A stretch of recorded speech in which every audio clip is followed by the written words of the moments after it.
Okay, I hope I am live. Uh, I'm not sure if I am live or not, but I have to just figure out quickly. Okay, I think I'm live at Twitter, but I'm not sure um about YouTube. Okay, yeah, I am live at Twitter. I can see that. For YouTube, I have to check. All right, no issues.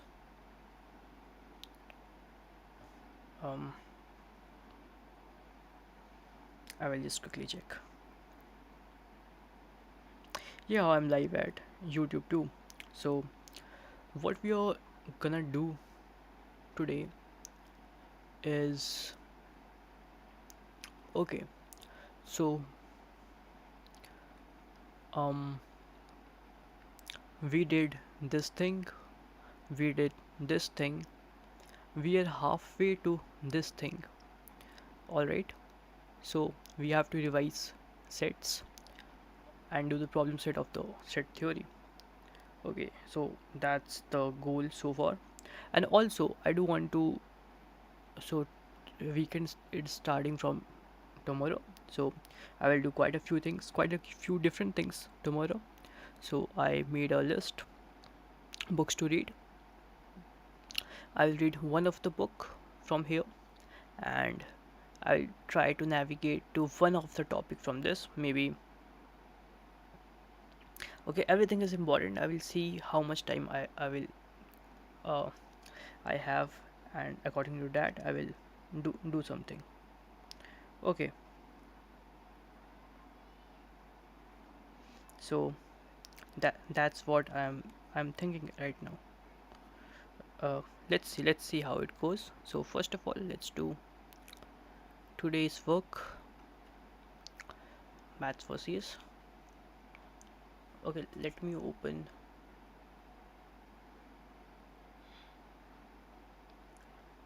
Um,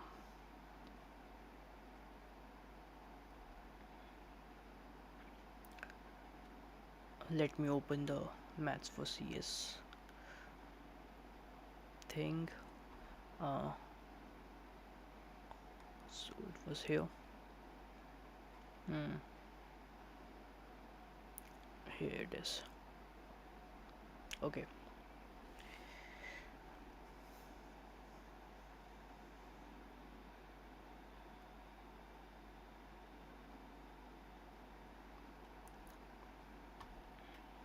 So we were doing proofs. Actually, it was super boring proofs section. So we will jump to this. It was boring. It do construct the base, but yeah, we did read the base. How we can think in that order. But honestly, it was it was very boring. But okay, it makes sense. Studying is boring, yet we have to uh, gain the interest. So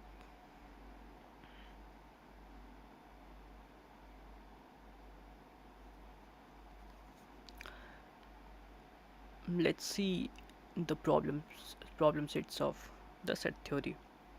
After that, we will jump to another thing. All right. So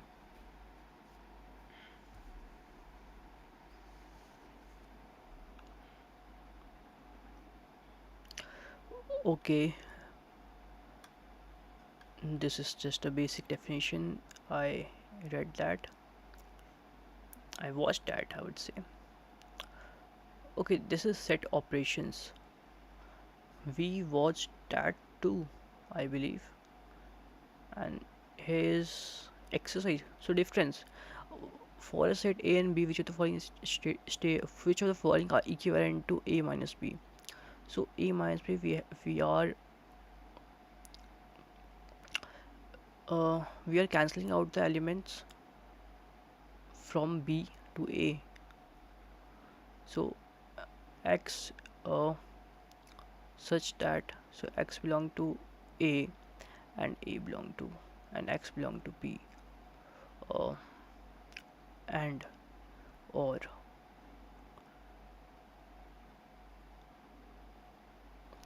okay, one point possible, which is it. If it gets wrong, I will study the things which I haven't touched. uh, I think I haven't done set operations yet. this this lecture, I did this lecture but not this, but I will try. So let's solve it from first principle. So for set a and b, which of the following are equivalent to a minus b? So when we can call something a minus b, we are subtracting b from a. So what is this mean? What is this mean to subtract b from a? So we are cancelling out the elements which b have. uh, we are cancelling out the elements which b have in respect to a, so we will be left with uh, the elements have which are only specific in a. Okay, so it should be this.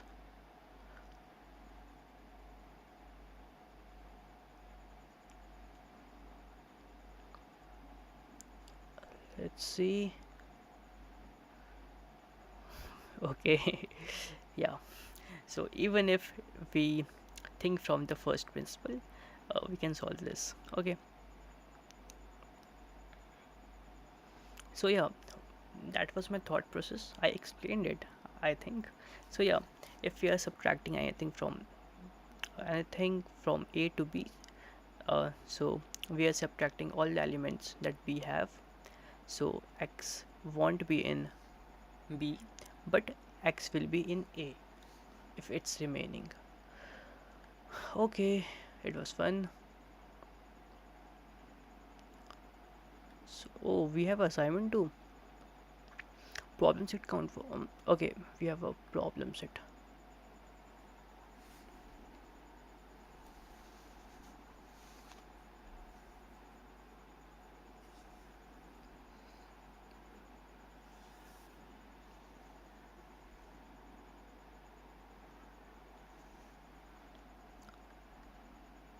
So let's see what this problem is describing. A formula of set theory is predicate formula that only uses predicate x belong to y. Okay, the domain of a discourse is the collection of sets, and x belong to y is interpreted to mean that the set x is one of the elements in set y. uh, okay, it makes sense. For example, since x and y are the same set, if and only if they have the same members, here's how we can express equality of x and y with formula of set theory. So let's see. Okay, I do have some notes of set theory. We have to look. Uh, we have to give a look to that too.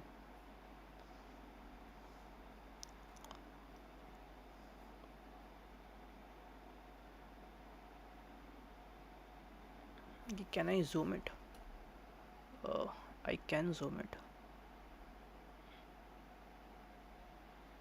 I will keep it in another window so that I can read the questions first. Alright.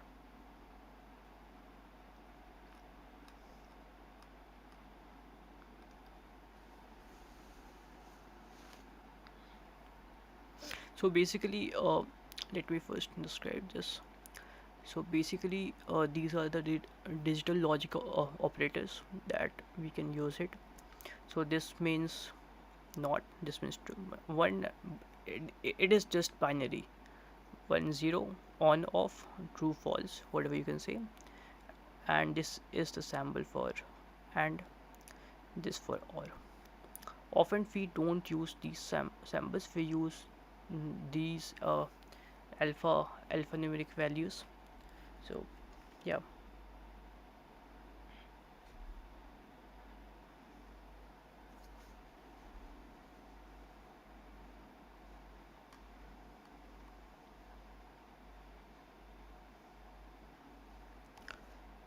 So can we just go to questions now?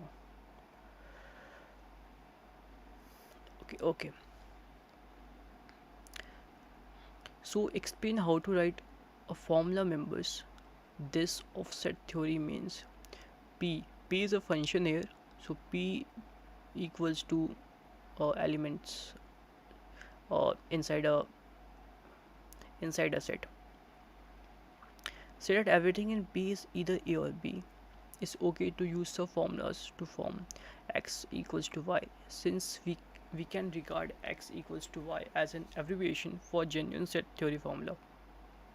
Okay, a pair AB is simply sequence of length of two whose first item is A and whose second is B. So sequences are basic mathematical data type we take for granted, but we are trying to show how all mathematics can be reduced to set theory. uh, we need a way to represent the ordered pair a um, a comma b as set. All right. One way that we will work is to represent a comma b as, so we can represent it as and or uh, in a digital logic way. uh, okay, so if this is a set pair, we only take account of one element from here. So it doesn't matter how many similar elements we will put in the set. So it works like that. Now it's okay to use some formulas to form members.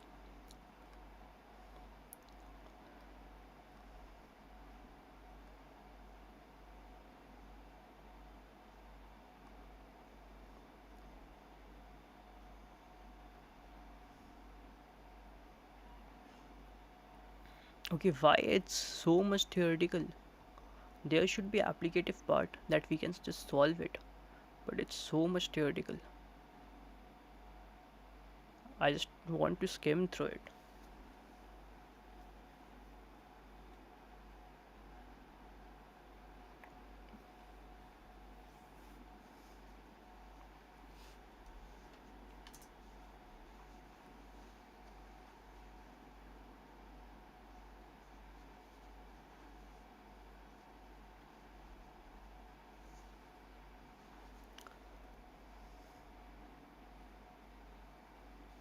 All right, what we can do now? Okay, I want to see the class questions.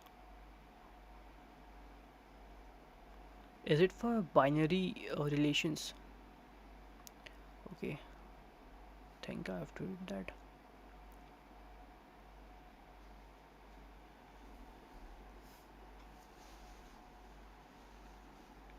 Maybe I wanted a course which is bit on a applicative side, but no issues. If you are starting it, we will end this. I don't want to leave anything uh, in between, so it's fine.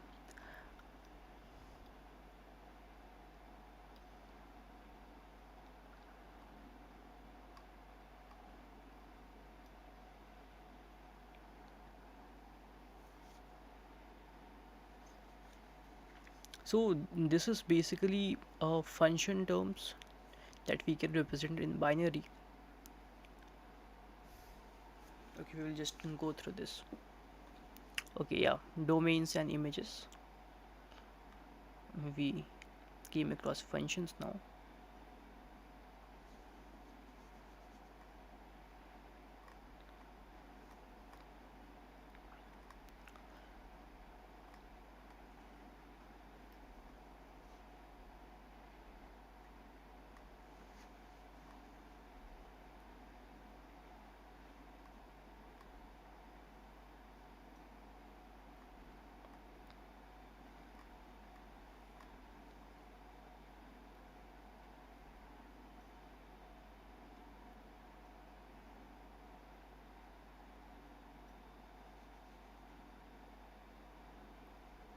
So these are not something which is very new, but yeah,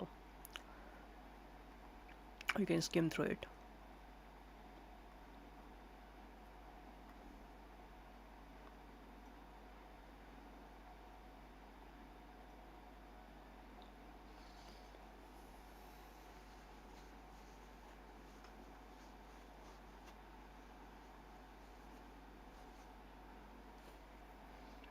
So a function assigns an element of one set called domain, okay, to an element of an another set. It is called codomain. The notation function a to b. So that indicates f is a function with domain a and codomain b. The familiar notation function of a equals to b indicates the function assigns the element b belongs to b to a. um, yeah, okay, makes sense. Here b would be called the value of f at argument a. Okay, functions are often defined by formulas as in. Okay, so what I really think, we are going a little too slow in this path. We are doing this fairly well, and it is more understandable, more in a more decent way that we can get the grasp through it. You can grasp the concepts, but this is a bit of fast pace, I would say, and I am doing this for to prepare for the underlying concepts of CS. So what I really think, can we, okay, I will just see, can we just do this instead and save our time. So first we have to do this, then we will think what we should do.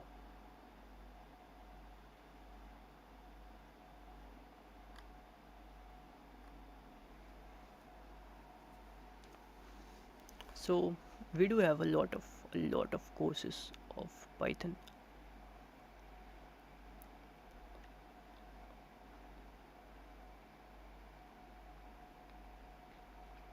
So let's just start what we can do. So Python for finance. I have to zoom it a bit. Okay, it's good now. Probably, yeah. Can I just do it full screen? Yeah, it's much better.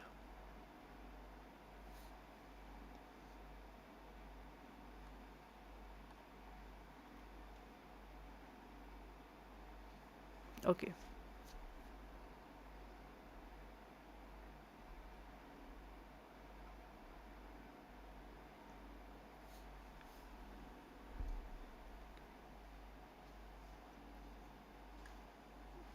so why the world trading decks run on Python? And surprising reason, a slow language is actually fast where it counts. Okay, open a job. Okay, so it's basically telling that Python isn't that slow in terms of finance.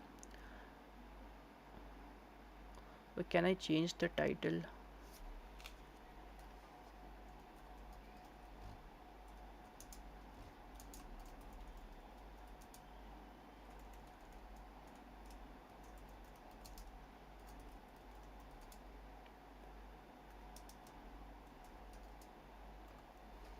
Okay, so I just changed the stream title to Python for quant trading.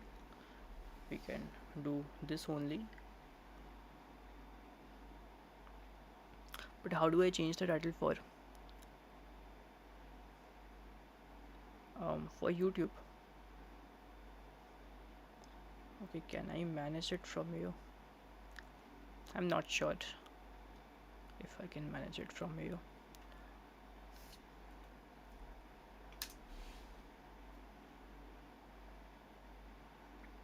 Okay, let me just quickly run through it.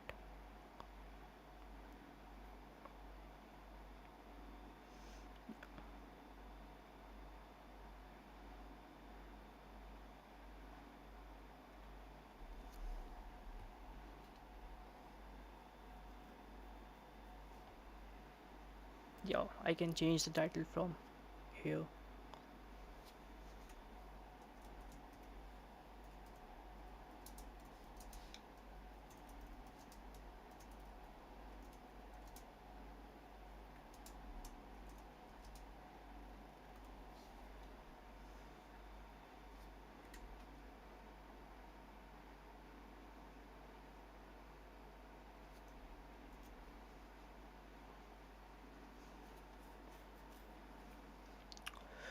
Okay, let's get back to the main thing. So yeah, this is the main thing. So isn't Python slow? Um,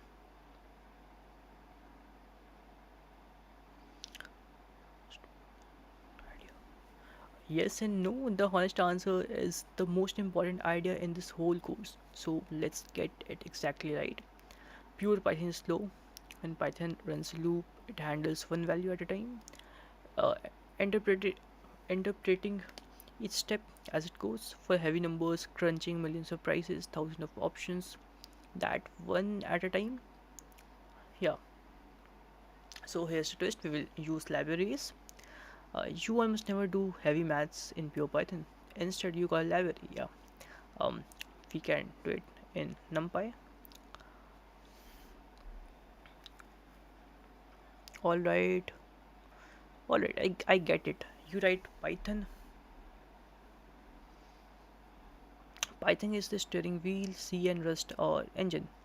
Write Python. Easy to read, quick to write, fast compile codes. The engine. NumPy, Pandas, TA. What is TA? I don't know what is TA here. So TensorFlow is the engine of in C++. OpenAlgo in Rust, OpenGeeks in Rust. Okay, okay. TA is technical indicators in C. Uh, okay, it's fine. NumPy errors are fast for maths. Yeah, so it's just a basic. I got it. So we will add up squares of 5 million numbers two ways. One with plain Python loop and once with NumPy. Identical maths, identical answer. Watch the clock.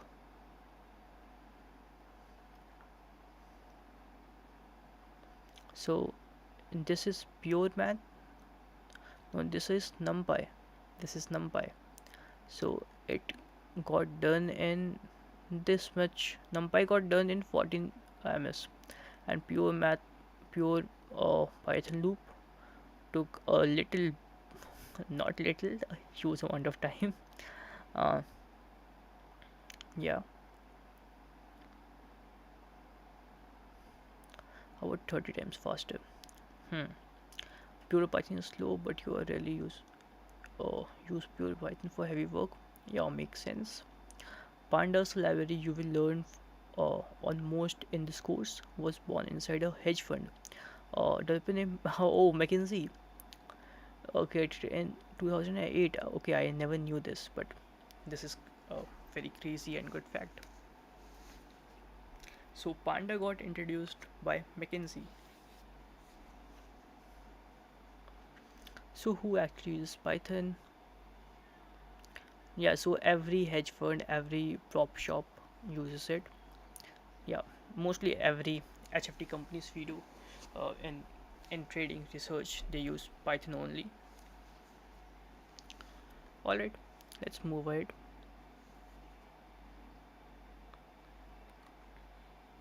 You don't need a maths degree or computer science background to follow along. If you can read price chart, work on percentage, you already have what you need. We will build the rest together, one small step at a time. Um, okay, we build over next 39 chapters. Module 1 getting started.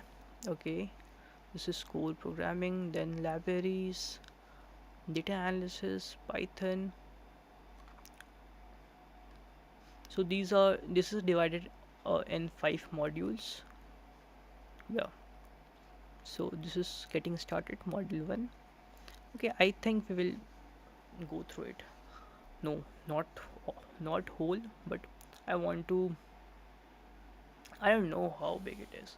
So from here, 4, 5, 6, we can do till 6, because operators and PNL math could be, PNL math could be something new, but yeah, let's see. One thing which it's missing is underlying mathematics concept, but yeah, we are, not we, but I am already doing it uh, at the site, so it doesn't, it won't hurt me in any way. All right,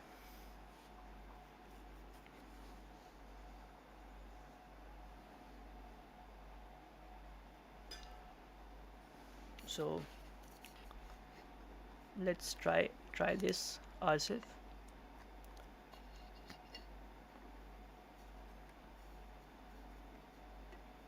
I already have Python, so I don't need to install it.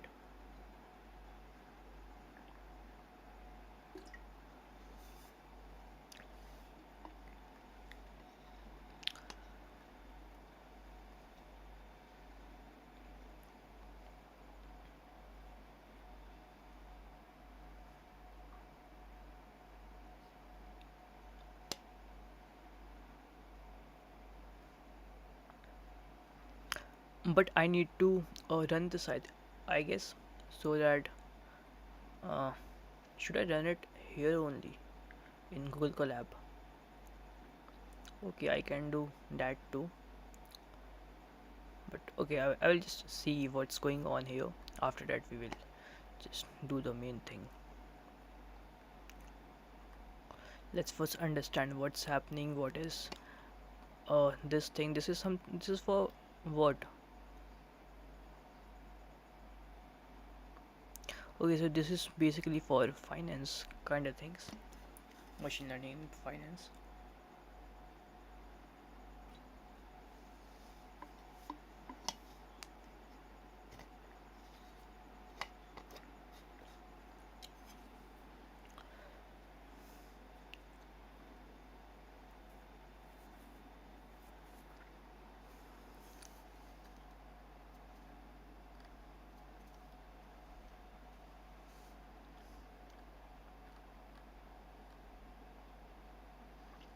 Yeah, so this is just for installing your toolkit, VS Code, and Jupyter Notebooks. Okay,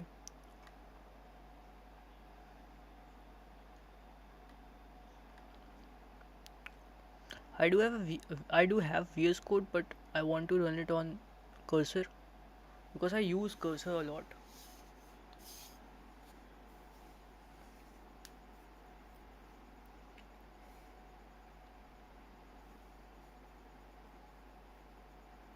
All right, so I don't think there's much to explore in this. So main content starts from here, variable and comments. This is just a basic how to just how to set your foot to the ground. It's something like that.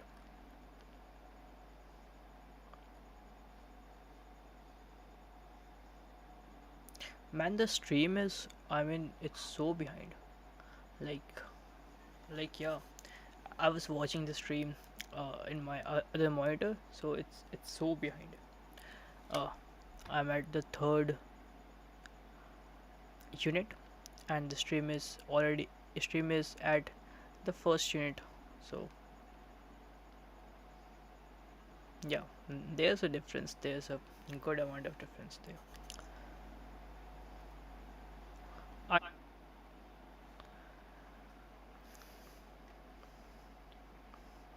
okay, we set up everything. Then we came to variable and comments. I think we can finish this section in one in one day or something. Okay, so what is variable? Is a name after yeah. So x is a variable. A variable is a named box that holds a value. You put something in the box and write label on it. Later you fetch it by its label. In Python you create one with a single equal to sign. Okay, read that out loud as buy price buy price gets 1300.00. The name on the left and the value on the right. The equal to here does not mean equals in the math sense. It means uh, put this value into the name. Uh, are these equal? Question uses.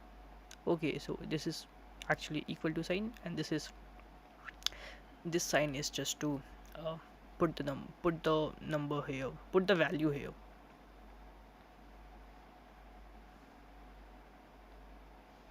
So this just means a black box where you can just not black box but a box where you just put some name it and just leave it. Later on you can fetch it.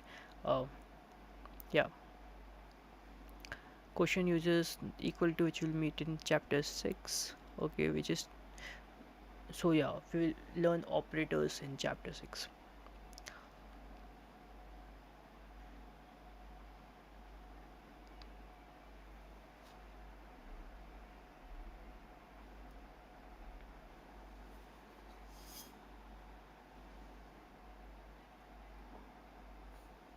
Okay, I probably should join Discord. And roadmap, I want to see roadmap too, but I will just finish it this chapter first. So sample quantity by price. Okay, this is the stock, this is the quantity of the instrument, this is the by price.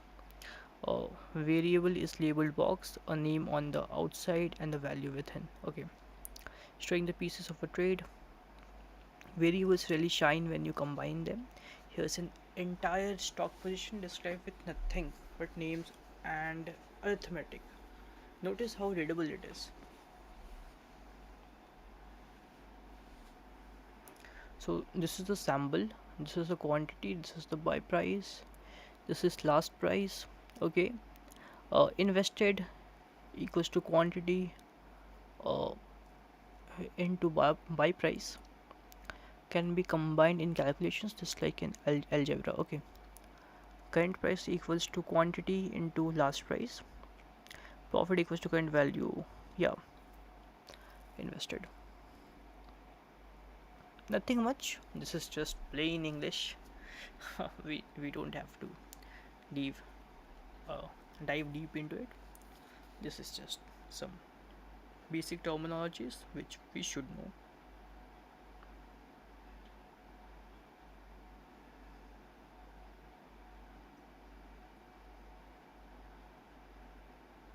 Okay, got it.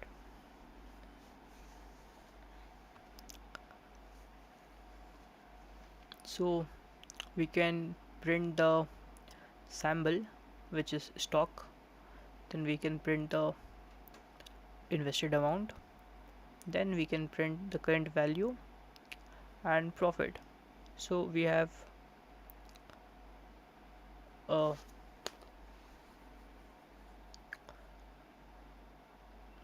formula for each of these things. We just have to print it to see the values. Okay, this is very simple so far, and it's really understandable. Read it top to bottom, and it almost speak English. Yeah, it's true. We hold 50 shares of Reliance bought at 1300. The last price is 1313. Yeah. So okay, few more thing is we have to keep in mind that market price is equal to the last price. So yeah, that's the definition of market price. And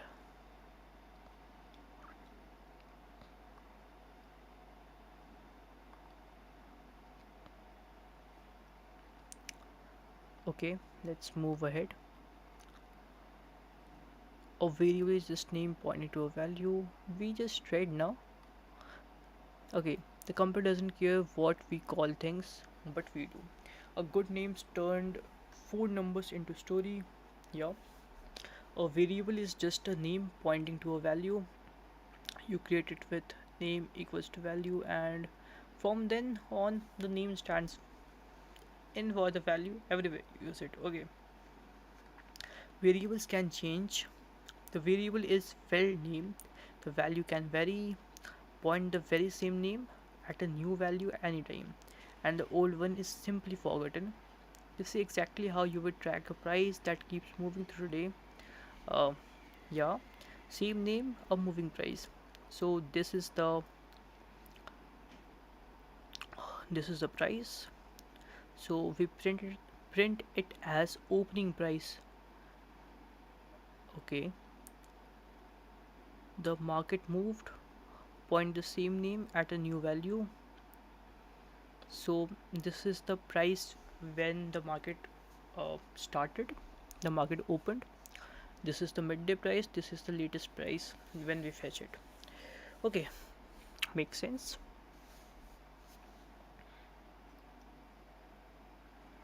Got it. Each price each price line relabels the box with a fresh number. There's no history kept. Price always hold whatever you put last in. We do want to keep every value we reach for a list in chapter 9. Okay, good names save you and bad ones cost you. Okay, let's see how it works. Python lets you name a variable almost anything, so discipline is on you. Compare. Okay, let's compare x equals to this into this. Yeah, so what is this?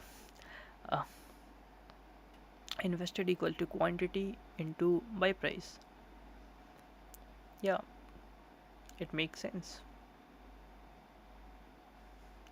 Both run identically. One you will understand in 6 months, or maybe more, or maybe we won't be able to understand just by numerical values, and other you won't understand in 6 minutes.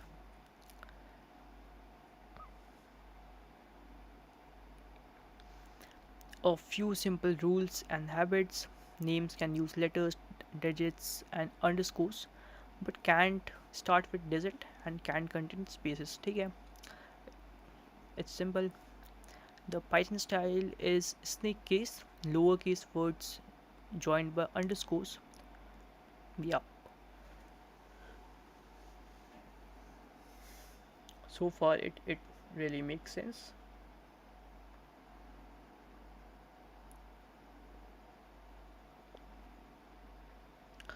Um. So this is by price. This is last traded price. This is, yeah. These are the examples that how we should write the underlying words, underlying prices. So spell things out. Quantity is fine. Q is riddle. Yeah. Favor clarity over cleverness. Read your line loud. Current value equals quantity times by price. Makes sense to human. CV equals Q times PP does not. Yeah, it is just too short. If it reads like a sentence, you have named things well. Okay. Comments, notes to future self. A comment is a note in your. Yeah, we can write this by inserting hash.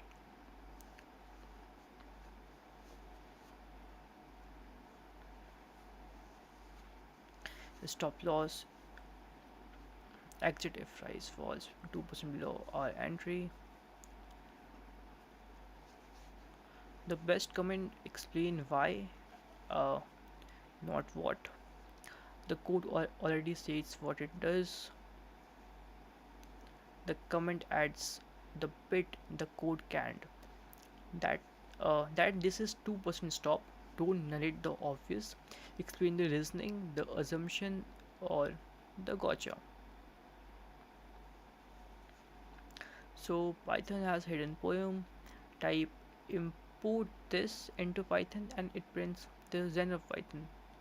Okay, Does it really happens? Um, I will open Google Colab in another browser, I would say,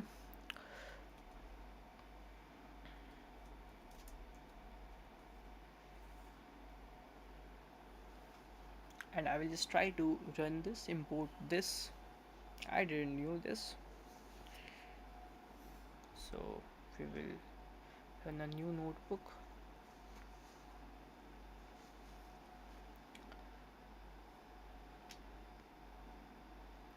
Okay, if it's on full screen, I can bring in another tab, so I have to close the full screen.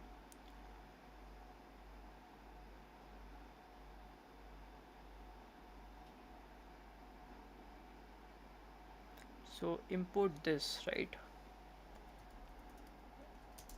Import this.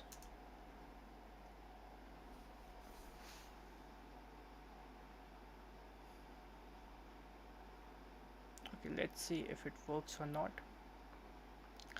So first time Google Colab do take some time to connect, but eventually it will connect. I will just leave it aside and we will just um, read the stuff that we are doing. So yeah, the Zen of Python 13 guiding principle by long-time developer Tim Peters. I heard this name a lot. Among them, okay, it actually printed out the Zen of Python by Tim Peters. Beautiful is better than ugly. Explicit is better than implicit. Simple is better than complex. Complex is better than complicated. Flat is better than nested. Sparse is better than dense. Readability counts, special cases aren't special enough to break the rules. Although practically uh, practically beats purity, errors should never pass silently unless unless explicitly silenced. In the face of ambiguity, refuse the temptation to guess. There should be one, and preferably ugly one. Obvious way to do it, although that way may not be obvious at first unless you are Dutch. Now is better than never, although never is often better than right now. If the implementation is hard to explain, it's a bad idea. If the implementation is easy to explain, it may not be a good idea. Namescapes are one honking great idea. Let's do for more of those. It was fun. I will just name it Quant Trading, and we will just do every Python thing in this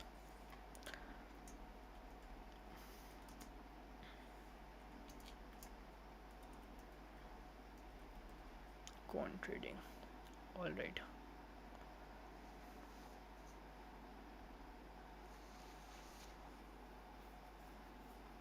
we can just move ahead.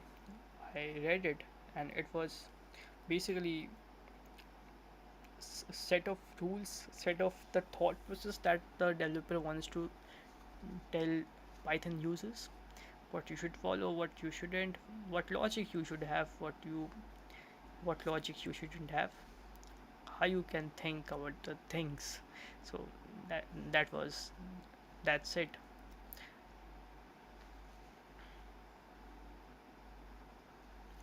Now this Python change quantity to 100 and rerun. Both the values and profit should be double. One array ripples everywhere. That's power of naming. Rename the variable last price to something shorter and worse like p. Everywhere it appears, it runs, but notice how much harder code is to read. Then change it back. Add a comment above profit light line explaining in your own words why it can be negative number. Okay, we will do these things. These are our assignments, problems. You can see variable is a name pointing towards the value created with name equal to value, name gets value. Okay, name will assign the value, not equals, so I have to read it as assign. So variables can be reassigned freely. The name always holds whatever you last put in. Good names clear, so snake case. Yeah, so then we can just write comments. You have been writing numbers like this and this without thinking about the kind of thing each one is, but Python is very much cares about the difference between whole number, decimal, a piece of text, yes and no answer. Yeah, we'll just read the next data type: integer, flow. Yeah, integer, float. Okay,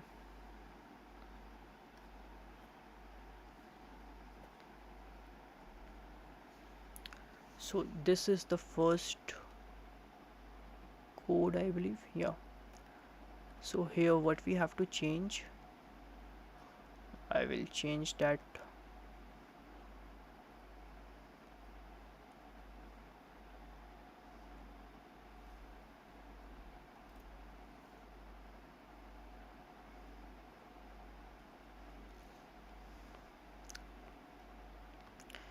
So change quantity to 100. So what we can do is, first we run this and see what is this. Okay, then we change quantity to 100. Okay, let me bring my keyboard here first. I wasn't using my keyboard, so I just kept it far away. uh, okay, we can rerun this.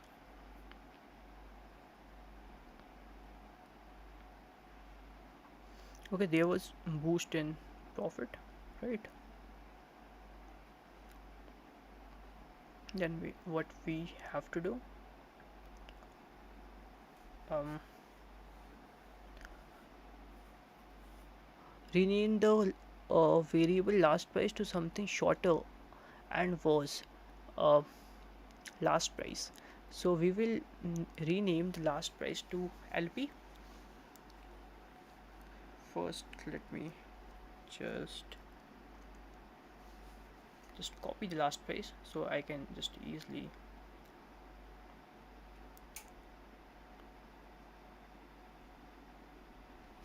so I will name it LP if it won't cause any problem. I believe.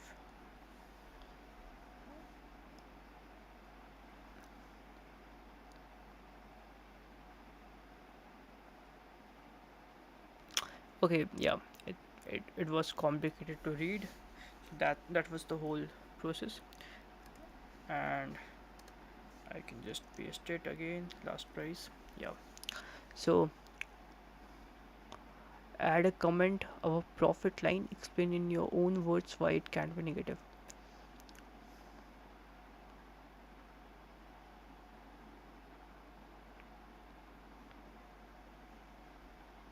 So we have profit line here. Can we just have I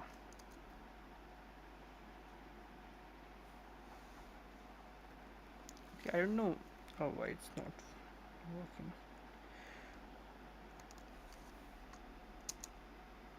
Okay, it should work now. So we can we have a new line? Yeah.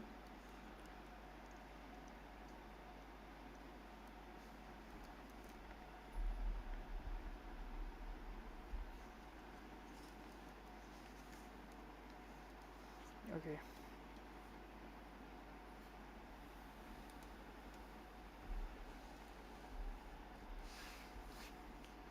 I'm just adjusting my keyboard right now because um, it was just a mess here because of my pen tab. I didn't know where to keep it. Oh, all right. Yeah, it's fine now. I'm all set to code now. So what we can do, we can add a hash line, right? Why it can be negative? So current value is buy price is this, last price is this. So if we are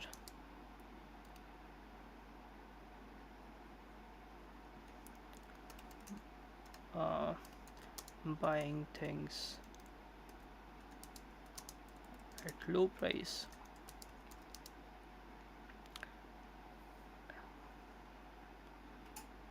and price of the stock moves up, then we are generating positive turnover. That's why our profit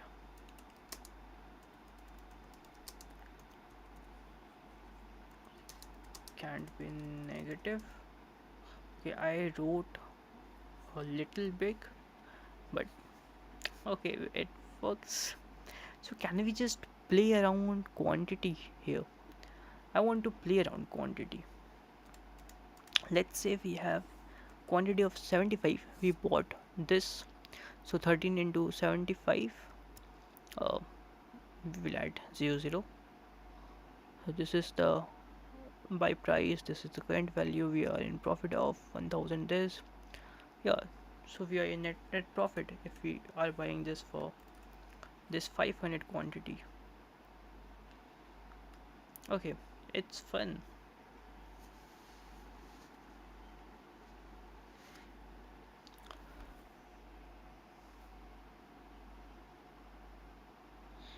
Okay, we did everything mentioned here. You can just move ahead with numbers and data types. So what we will learn here is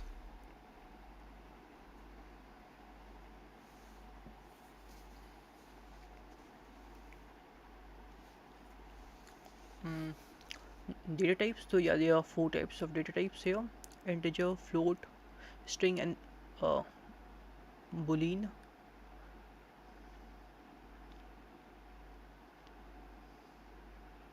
Boolean. Okay, yeah, not boolean, it's boolean.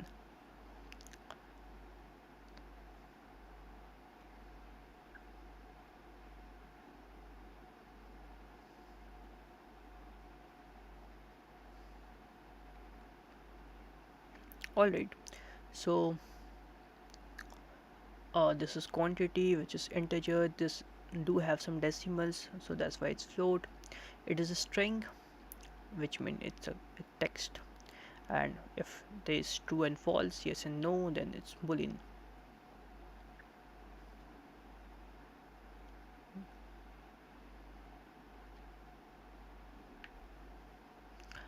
uh, Type tells you what kind of value something is. So if we just write type of quantity, it will print what is this class in, what kind of data type is this. So quantity is integer. In case of price, it would be a float. Yeah, in case of reliance, which is stock, in case of this, which is uh, a string, and then if it's in true and false, then it's boolean. Alright, I think I should copy this code too and paste it at my code editor.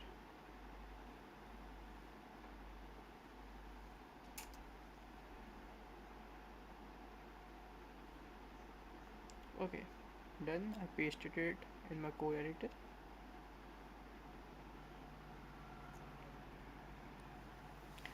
So what's next?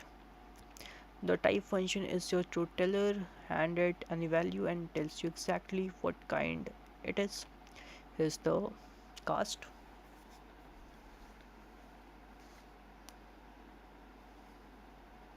So I think should I make notes of this too? I think it will come in handy, but um, there's not much to write, honestly. But okay, yeah, we can also convert between types, which is quite fun.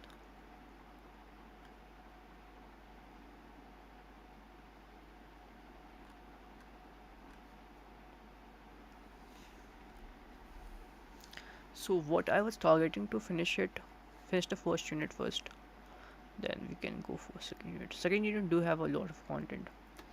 Uh, okay, I was also planning to see the roadmap.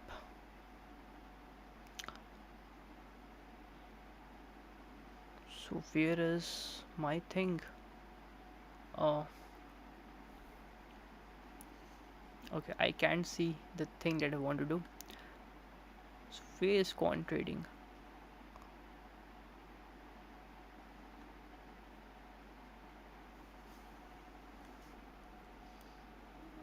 Okay, actually I can't see where is quant trading.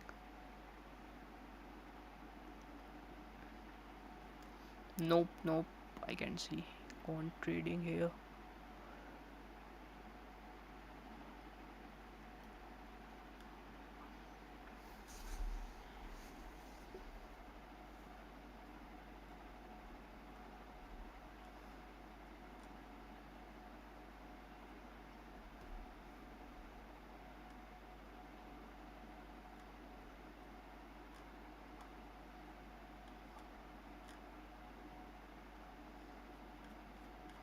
Okay, so they also have some of their server side too where we can just test our strategies. Okay, it's fun.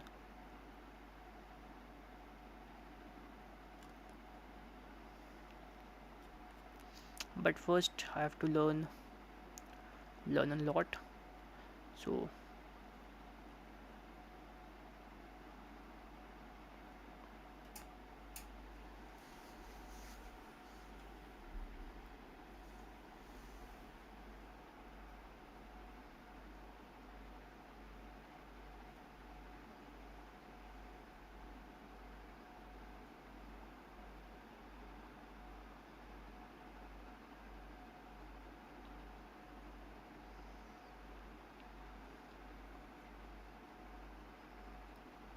So what they will teach in this, what quant actually does, limit order book. Okay,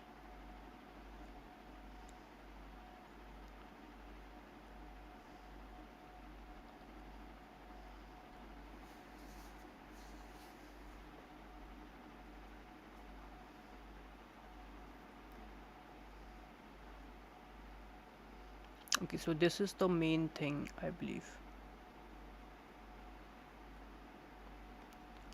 but there should be something more too, because yeah, if that was the whole quant trading, then what this will do.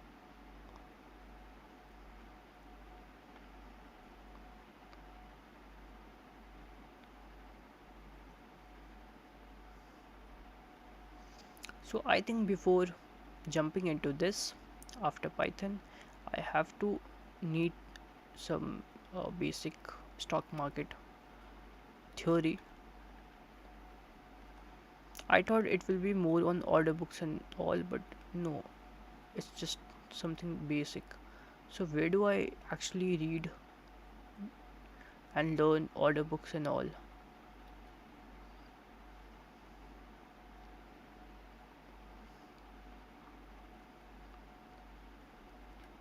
Okay, I can see straddle concept here. So is it here or not? Okay, I can see straddle here, but okay, it's fine. Okay, here's straddle concept.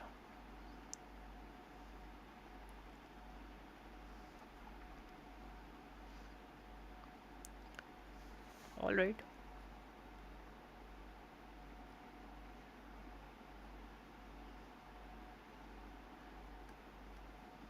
Okay, I want to learn to read the order books properly. So, was it here or not? There was something about order book here, but not sure.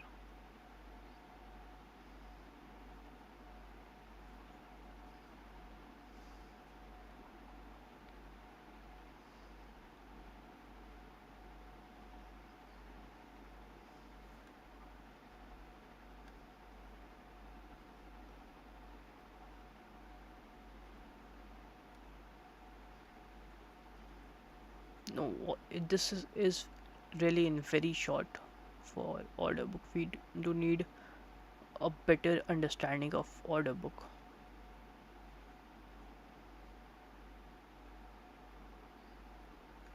Maybe here we can get. No, in terms of market making, we need a good understanding of order book. So probably not here. I have to like read or see lectures of order books from somewhere.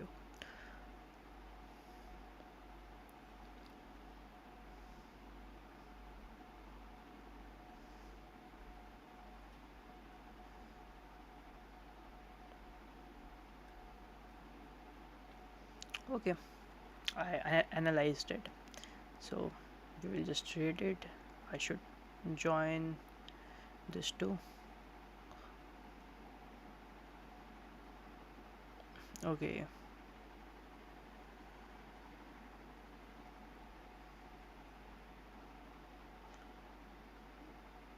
yeah, I should open from this.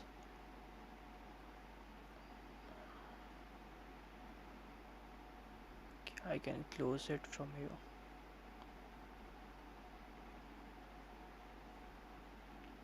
So did I join the community? Open Algo, yeah. Alright.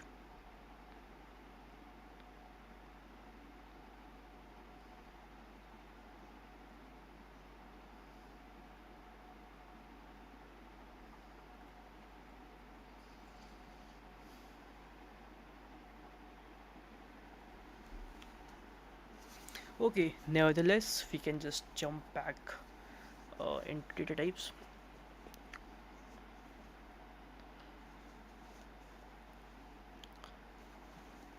So this is actually very basic. These are the main data types. Okay, I got this. Whole numbers versus decimals. Yeah, these are split between integer and float. Whole numbers are integer, decimals are float.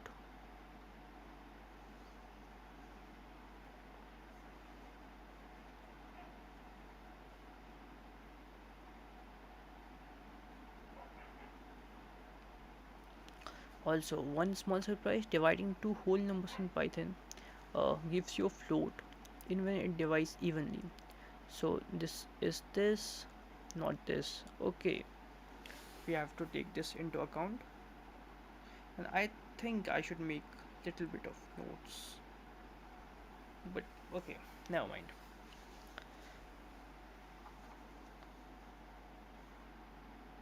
So Python's whole number have no size limit in most languages, and integers overflows and breaks once it passes over 9 quintillion.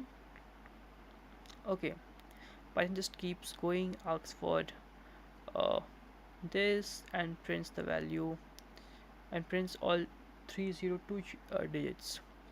No errors, no special tricks. For finance, where a careless overflow could mean a very wrong number, that quietly reliability is the real gift. Okay, makes sense.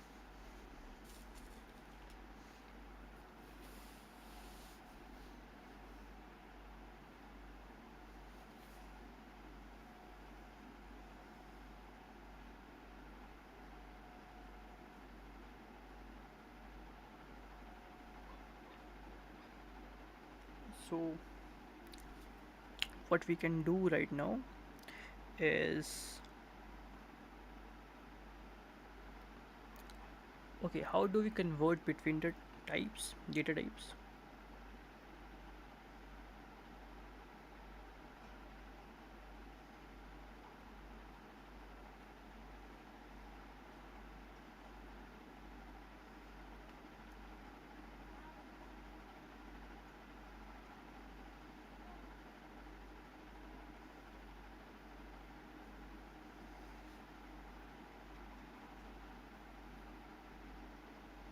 Alright, I'm back. I'm properly back now.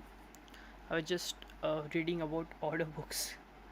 Uh, I wanted, like, I had have some links that I was just pasting it to Discord server so that I can read more about order books. Okay, fine.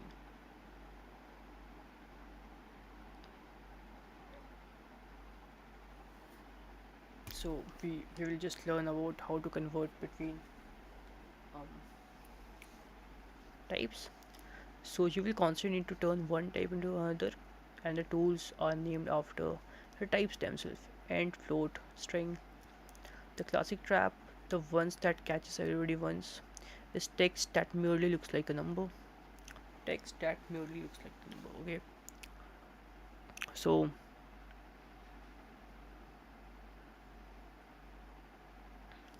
okay, text versus number. The same plus three behaves very differently. Okay. Sh- Shares text equals to this. This is text, not a number. So shares int shares text. This converts the text into whole number. Print this plus 3 gives shares uh, okay 50 into 3 gives shares text into 3. Text just repeats, and print this shares 3. Okay, real arithmetic.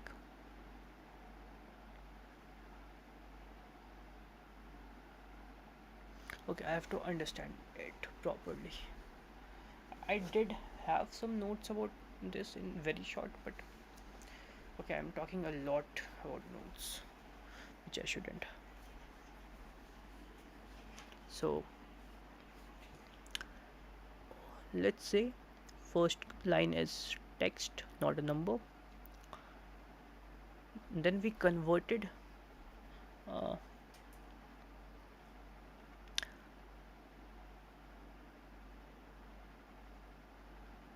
then we named a variable shares and converted the variable shares text into integer. And if we just print shared text, what will happen? So first number,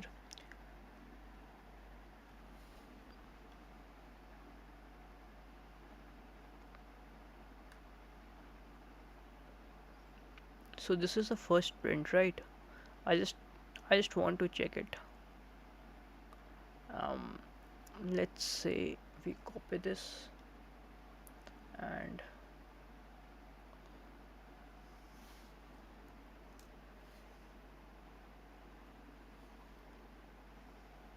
okay, so the number repeats itself. So basically it's like three times 505050. Yeah, got it. And if we print this, then the real arithmetic will happen. So let's see how it works.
Okay, so if we print this thing, then it gives us the 50 into 3 thing.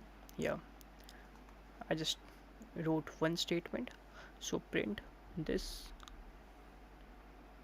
shares into this. Yeah, makes sense. So here we converted uh, string into integer.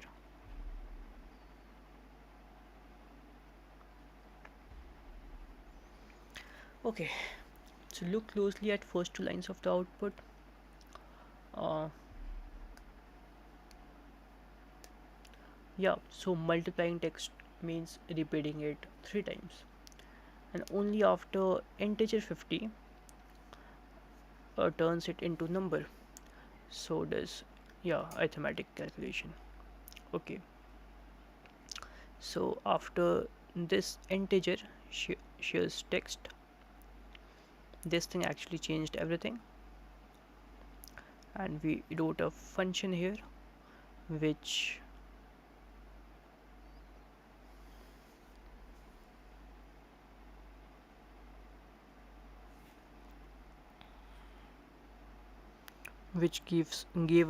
gave us the output, this thing. Okay,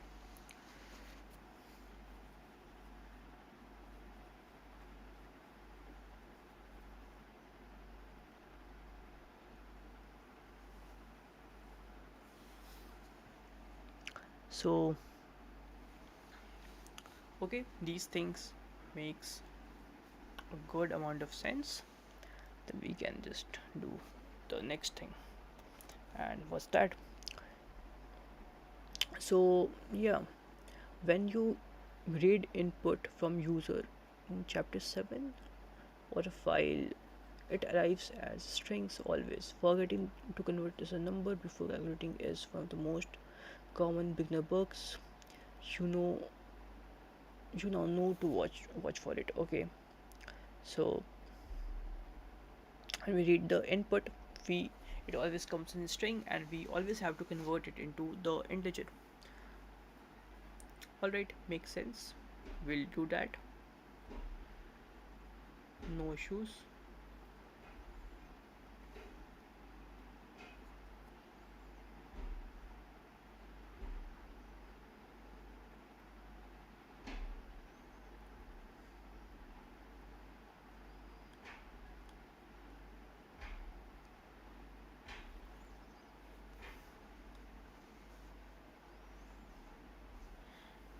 Okay, so let's see what we can do next. So next is rounding money and a famous surprise. Yeah, it repeats. So the same example shows two more essentials. Round gross to rounds the value to two decimal places. So is there any gross?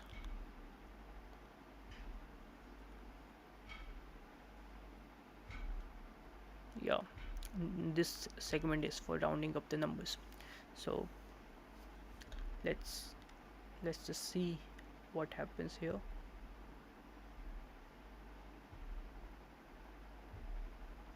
Okay, so um so if gross equal to this into this, so this add 7% of this. Okay, so first before rounding up, it comes to this number, and when we round to 2 dp, 2 decimal points, so round cross 2, it comes to this. Okay, a famous floating point surprise: decimals are not always exact. All right, so if we have to print this plus this, uh okay, so it should be just 0.3, right? But it became this value. uh, how it happened, let's see for once. And there's the eyebrow razor. 1.0 plus 1.2 comes out to be this, not open 3. That's not Python bug, it's how all computers store decimals. As tiny binary approximations, it almost never matters, but you should know it's there. For everyday display, round when you show a number and move on. For serious money counting, accounting settlements, Python offers a precise decimal type. For exactly this reason, we don't need it in this course, but file the name away for the day you are telling real cash. Yeah, truth and false here. It's for boolean. The boolean type, boolean or boolean, whatever it is, uh, has neat extra trick. Any value can be just true or false. When Python needs yes and no answer, uh, bool bracket shows you have a value to be read. Okay, is 0 through 3, blue boolean 0.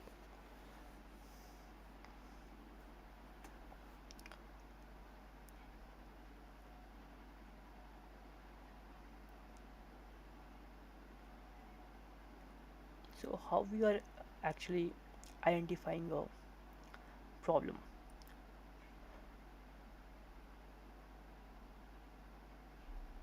Okay, so 0 means uh, false, 1 means true. We saw that in digital logic too. So the rule is short: 0, empty text, and nothing are false, and almost everything else is truth. This quietly powers the decision we will write in chapter 13. If price, okay, it's really asking, is price something other than 0? All right,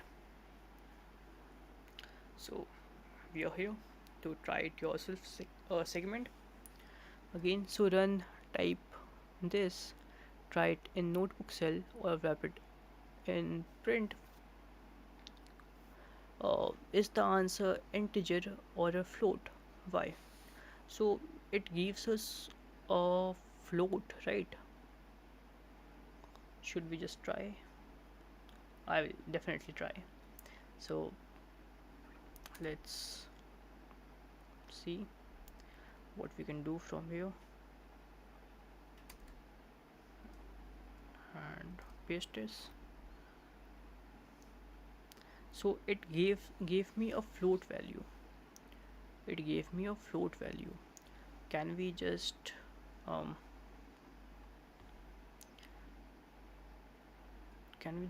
change it to integer?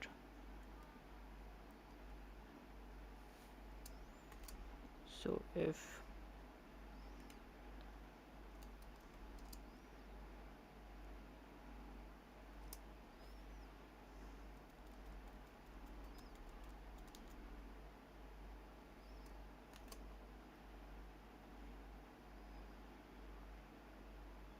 so so this is syntax error. Okay, what I did wrong here, I don't know. I have to see over here.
So let's just ask AI. We can also do that now.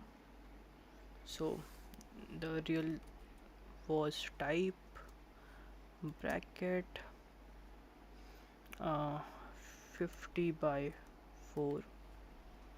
So this is a float, and if I want to convert this into,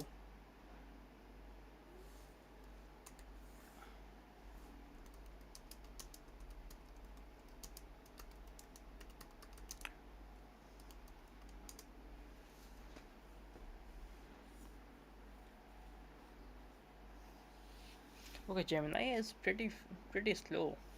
I felt that it might be better, but okay.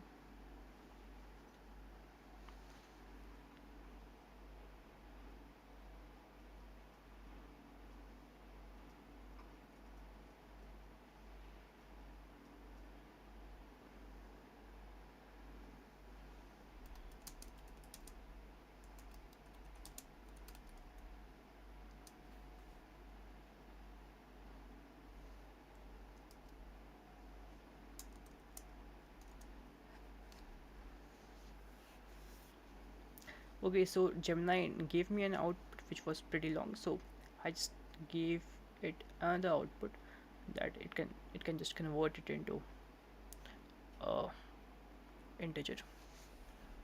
So yeah, so print fetch results, this type.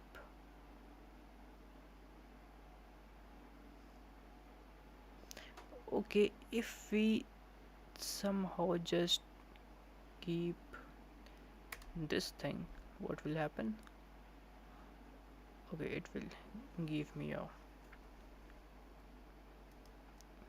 but if we just keep um this thing only.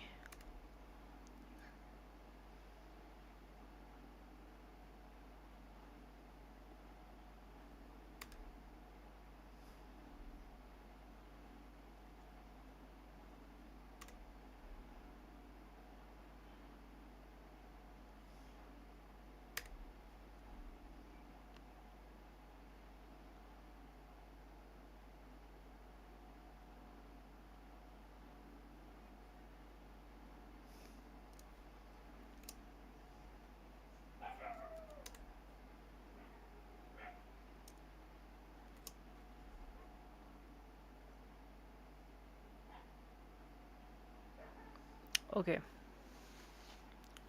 it works.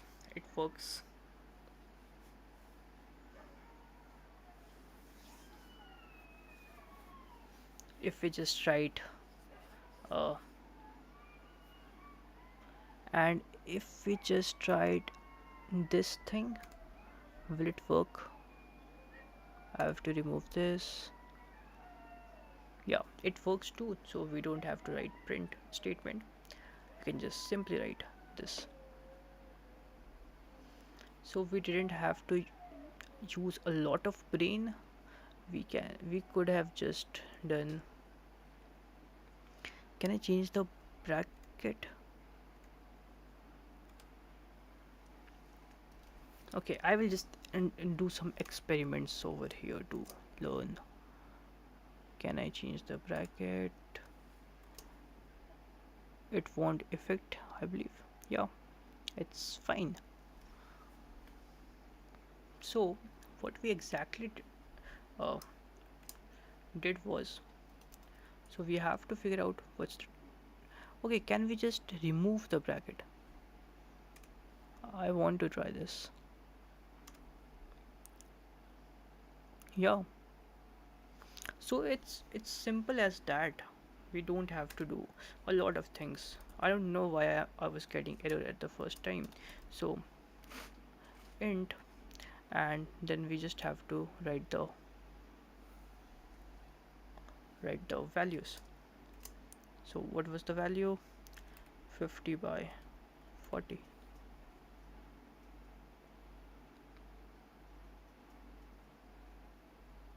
Okay, so it's giving me a float because I have missed this bracket.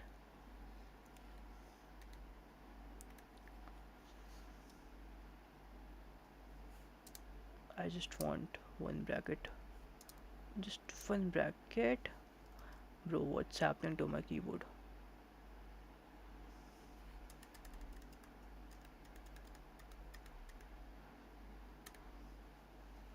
I don't know, man, what's happening to my keyboard now. It works fairly good, but this time it's messing up. So that's the problem with Bluetooth keyboards.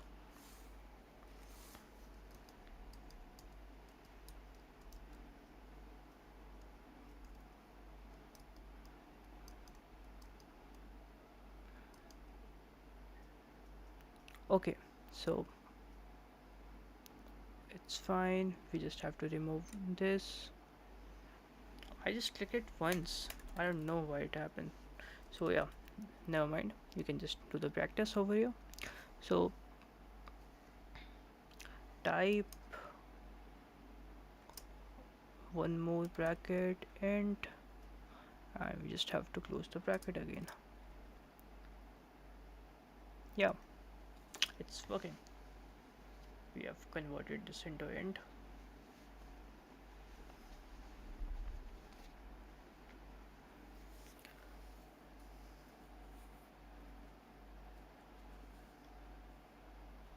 Okay, we can also convert it into string, right?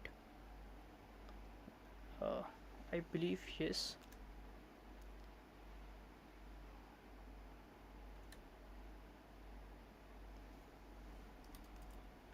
So type string. That's it. I've converted this into string, and what more to do? Yeah, and remember the text which looks like a number isn't one until you convert it. Yeah, it's true. Round value 2, tidy's money, decimal are stored as approximations. So round on display. Yes. Okay. Values are truth and false, 0 and empty are false, almost everything else is truth. Okay. You can now store values, know which kind of this, time to put them to work. In the next chapter, we turn Python into calculator operators and compute the things trader actually um, care about. Profit loss percentage moves. Okay. So what more we can do? Uh, Predict the output of 7 plus 7, then of 7 run both. Okay, just let's run both. We can, when we can run both, we will run both. Okay, this 7 plus 7 is 77, and what's next? Next is, it would be 14, right? Plus 7. Yeah, so that's the difference here. 7 plus 7, it is one. These are one elements, and these are in algebraic term. And we can also check type, data type of each of the following. First would be string, right? And this would be an integer. Okay, I'm not sure. I have to check. So I will check both of them.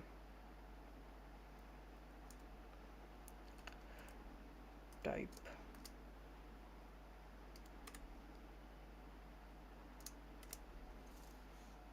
Let's see. It's a string. Yeah, and it will be a integer.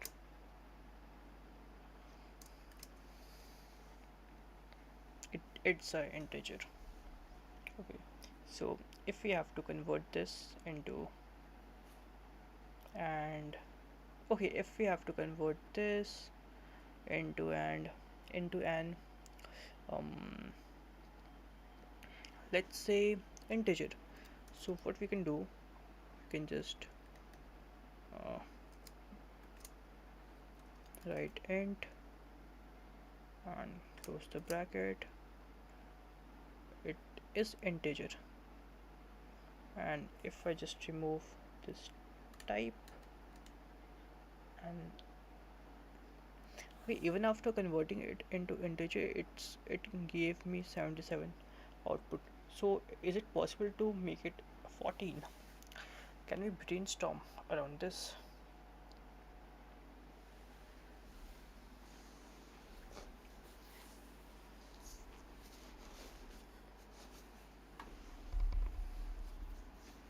Yeah, one joins text, one other numbers. Use round to show this to 0 decimal points.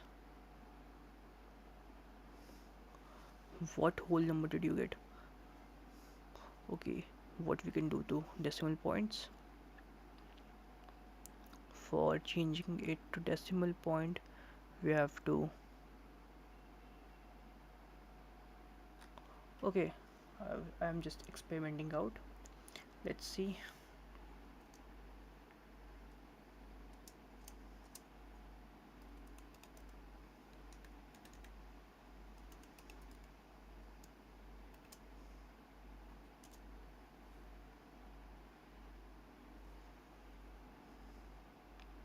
Let's see how we can just round the number.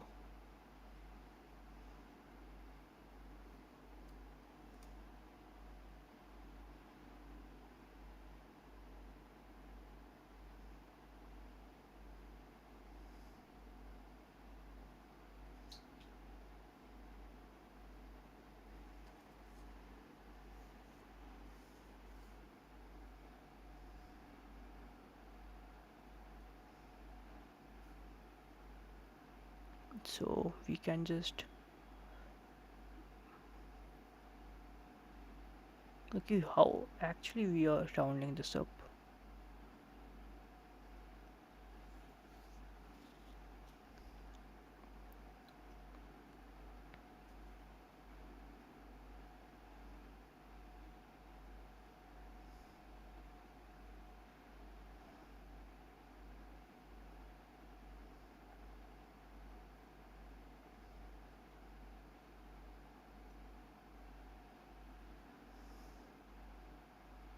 So I think, let's say this is profit equals to,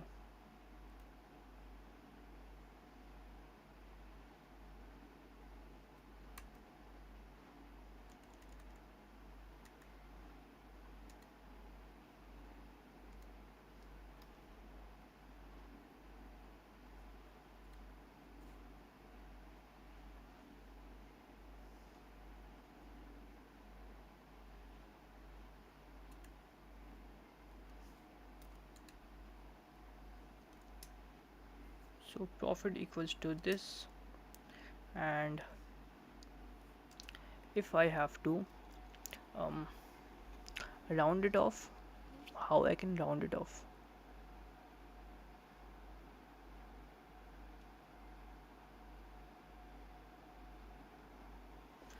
Then if I just want to print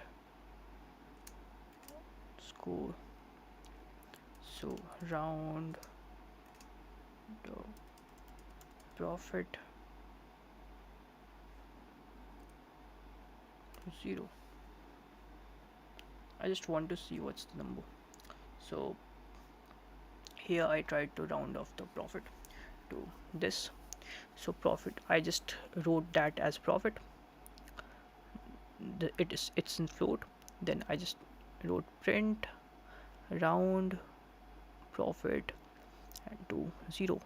So I was getting, so yeah, it's bigger than uh, halfway of, it's bigger than halfway, so it converted it into the next number. Makes sense? Simple maths.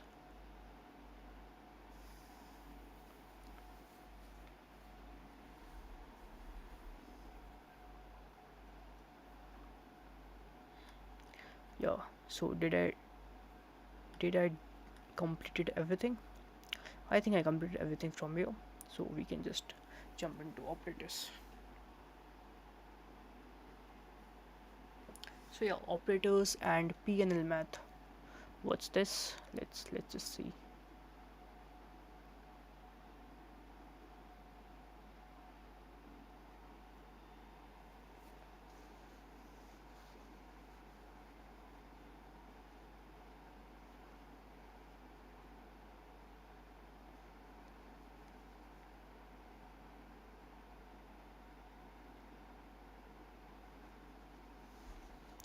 Okay, so traders full days is of small sums. What's my profit? What's my percentage move? How many lots I can afford? Is the price above my level? Python does every one of these instantly, and samples it uses our operators are mostly the ones you already know from calculator. In this chapter, we'll meet full of sets and full set and put them in state to work on profit. Okay, profit loss percentage change. By the end, you will be doing real trade maths in code. Okay, so these are the arithmetic operators: add, subtract, multiply, divide. Yeah, here are the computing. Uh, Here they are computing complete trade results. Okay, can I just move it to this screen?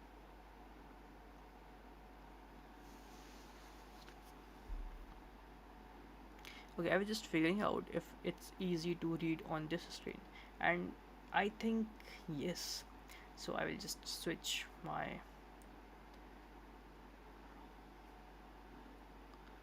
uh, OBS screen to this one.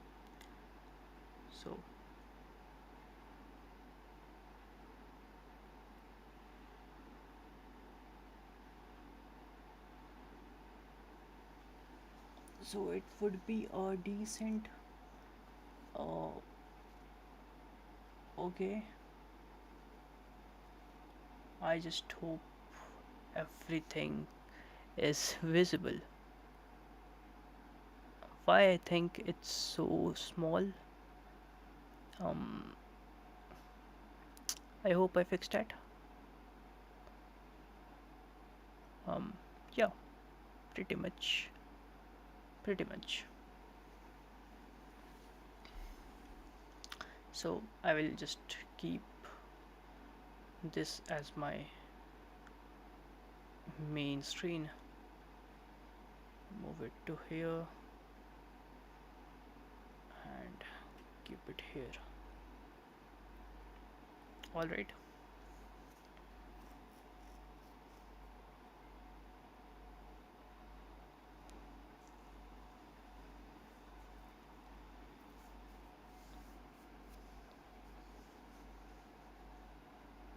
I just want to see if my screen got fixed or not.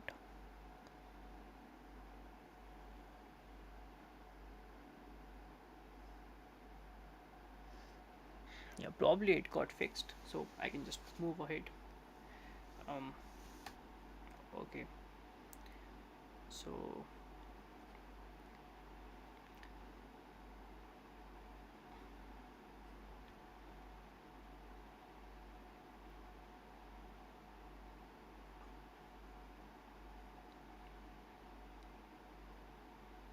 okay, I will just see how it goes in this screen. Yeah, perfect. I can just work on code here, and I try to keep it here only. Whenever it's required, I will just keep it in the frame. All right,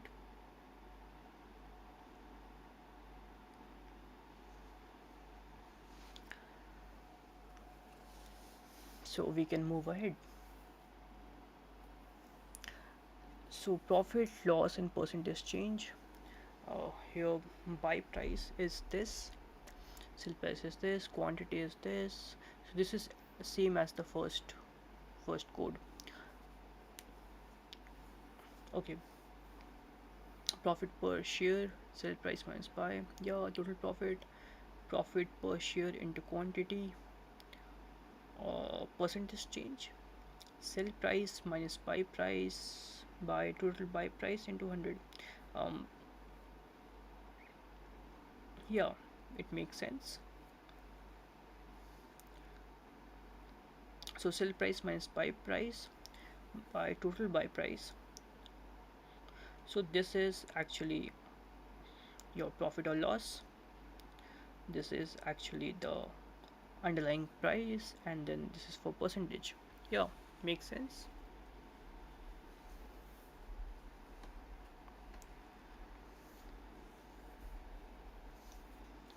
The first two lines are plain shopkeeper maths.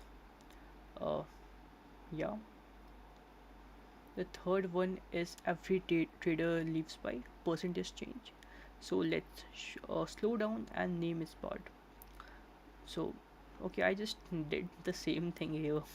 I should have uh, uh, read below.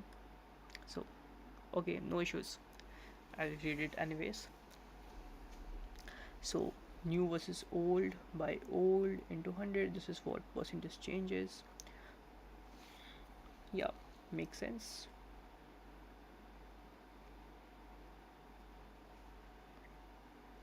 So you take the change, divide it by where you started, multiply it by 100, make it a percentage. So Reliance moved from this to this, so this is the new price, this is the old price. We just uh, minus that, subtract that by underlying price where we bought it, and then into 100. Okay, makes total sense. Three more: floor division, remainder, and power. Three less obvious operators each term.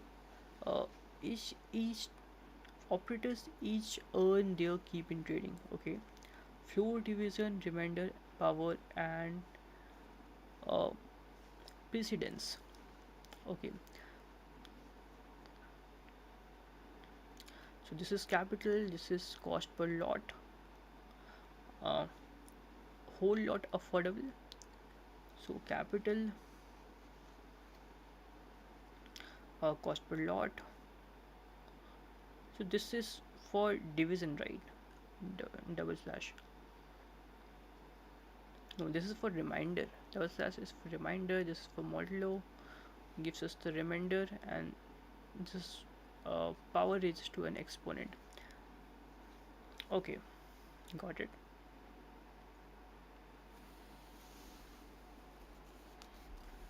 Okay, we are learning something new here.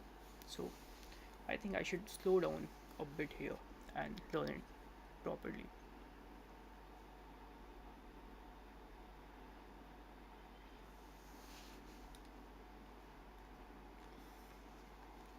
Because there isn't much to uh, actually learn apart from this.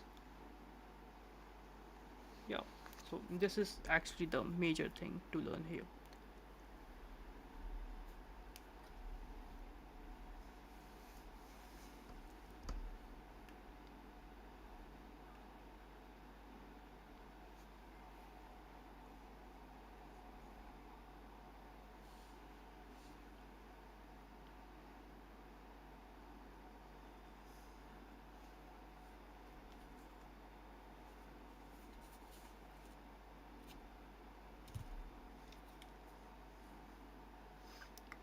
Okay, so maybe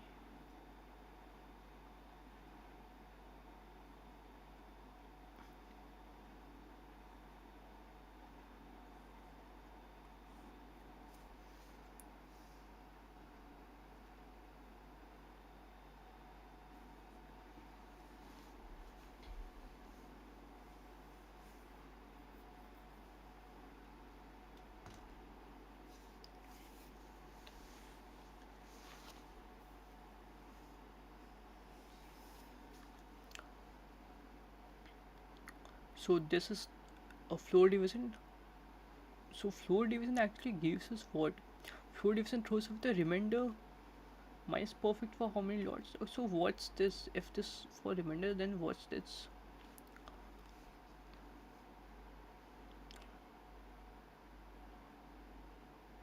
Okay, so actually float even throws away remainder, not gives us remainder.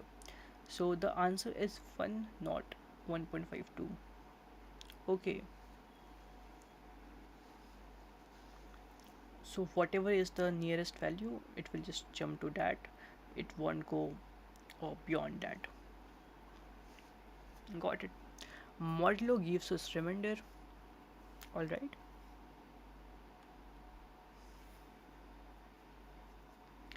Capital cost per lot. So it will gives us the remainder, and then 1% a day for 5 days. So round this.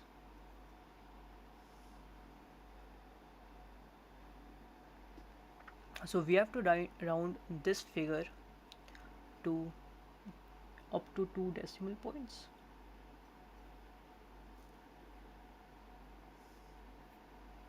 or up to 2 integer points.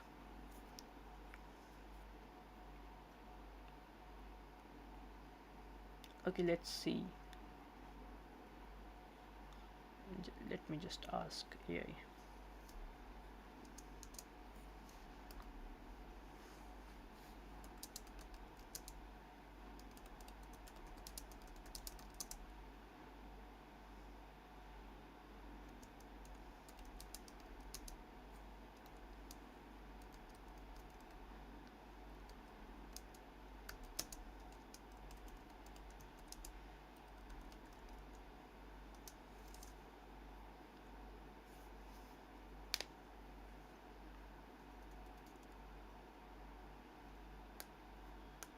Yeah, so it's like rounding after 2 digits after decimal point. Okay.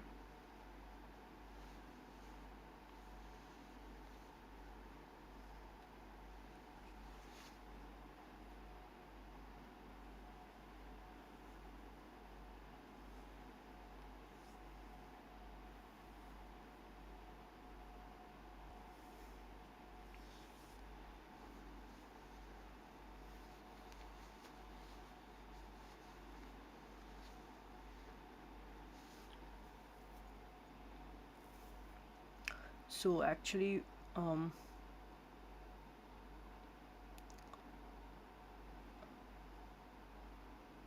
so where this power uh, works at, I didn't got that. I have to see. Power raises to an exponent, ideal for computing, like growing 1% for day for 5. Okay, I didn't really understand this term, like why and for which reason it's being used. So I will ask AI this too.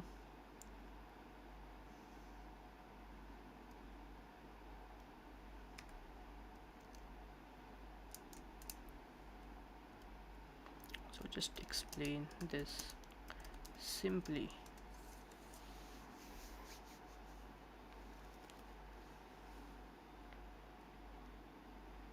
Okay, so it means the multiply the same growth again and again. So start with this and apply it 5 times, which is how compounding works. Okay, so if I'm growing with 1% every day for 5 days, what will be my growth value or total growth for um, after 5 days?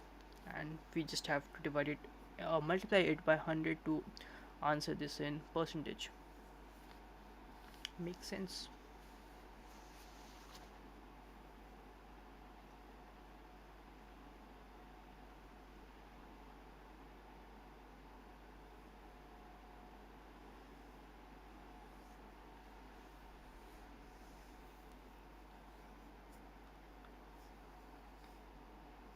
So this is the 1% growth in 1 day, and this is for 5 days. Subtract 1, then multiply it by 100 to convert it into percentage again. Why are we subtracting 1? Or are we subtracting 1?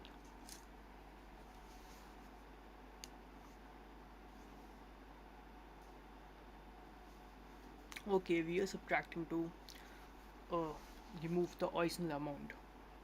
Alright, for example, gives you this, which means you now have 100% of what you started with, not a 101% profit. Okay, means total value after compounding means an extra part only, which is the profit. Then turns that into 5%. Simple way to remember it. Subtract 1 to remove the starting 100. Yeah, makes sense. Okay.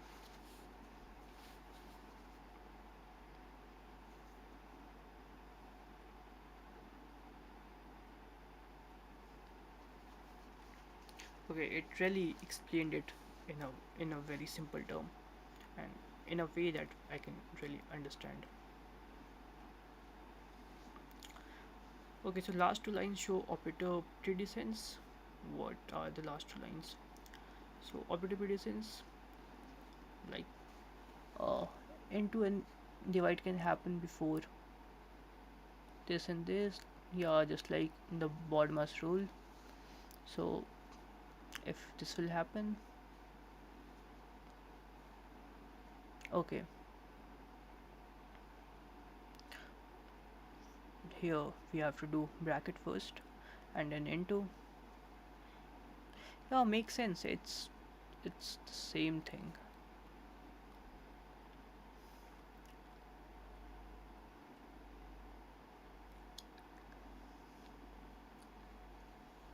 Okay, when in doubt, use parentheses.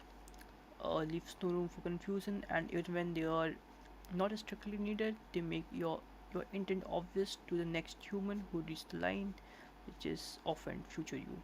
Okay, asking questions, comparison operators. The operators so far produce numbers, comparison operators produce a true or false. They ask a yes and no answer question. Okay, so comparisons and logic return true and false. Okay, so this is price, this is support, resistance, price above support. So where are the questions? True and false. So we have to print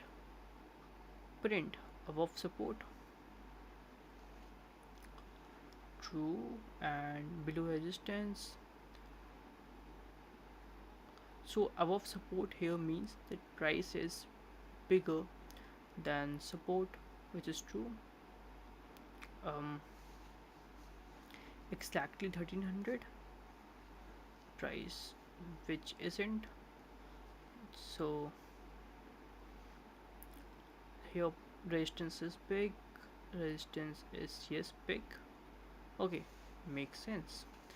In range equals to price is should be bigger uh, than support, yeah, and price should be less than resistance, yeah, both is correct.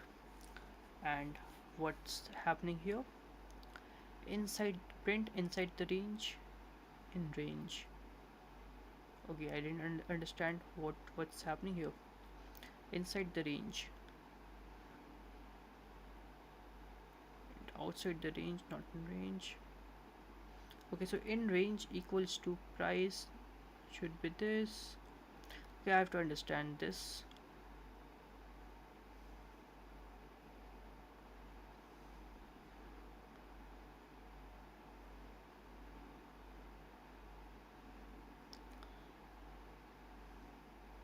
The full set is, yeah, these operators.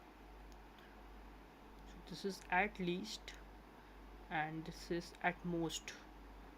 So at least greater than equal to, which is at least. Okay, and this is at most, this is equal to, this is not equal. Not a double equal is for is it equal. Note the double equal to for is it equal. Singlet assigns value while double equal compares. Okay, mixing them. Okay, it's quite similar terms.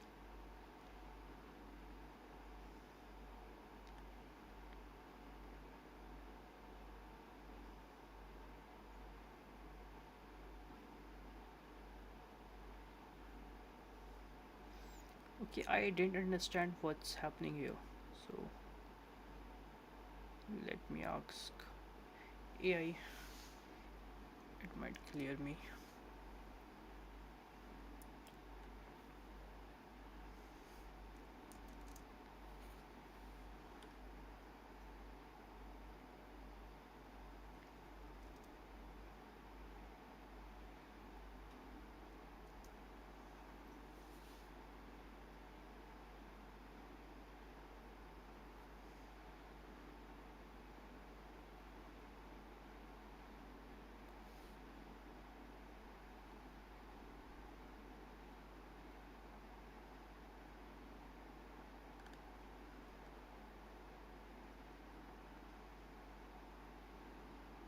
Didn't I just copy this? Okay, I copied this. Come on. This is bottom right. I can just paste this. I can just write how we got these last two outputs.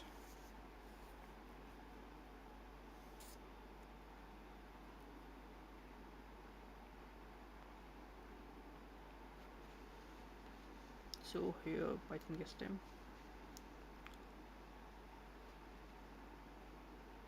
Yeah, first we checked everything. So yeah, it's true. So it means opposite of true, which is false. So in print outside the range, not in range prints outside the range. So print outside the range, not in range prints outside the range, false. Okay, simple to remember it. Price is outside the band.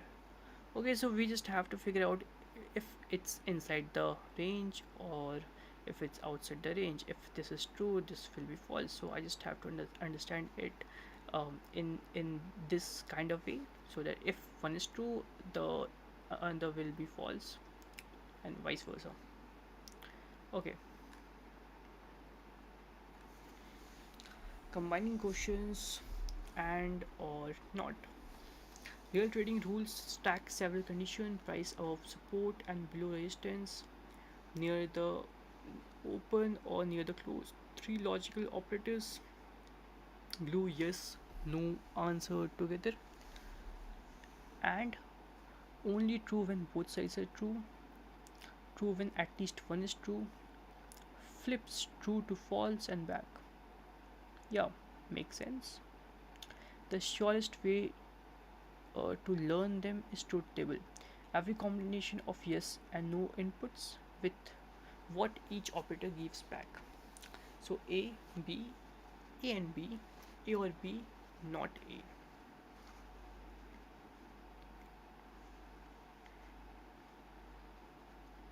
Okay,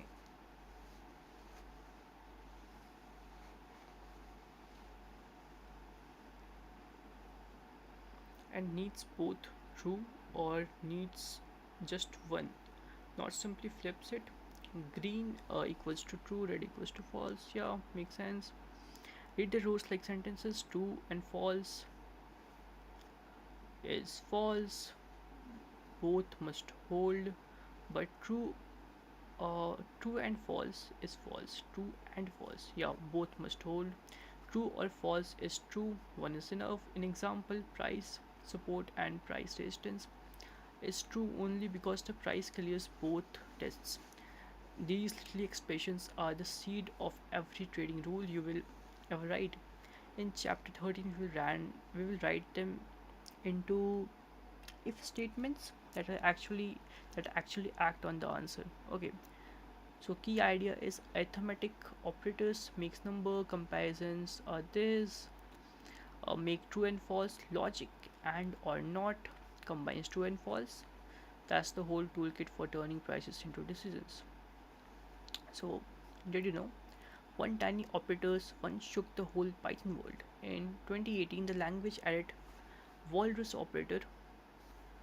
It looks like walrus eyes and tusk. Okay, we did read it in Digital Logic. The debate over it grew so heated that Python's creator Godio von Rossum stepped down as the project's benevolent dictator for life, the title he would held since 1991, handling decisions to steering council instead. Proof that in programming, even a two-character symbol can be a very big deal. Okay, change sell price in the first example to this. What sign do the profit and percentage now carry? Okay, let's do this.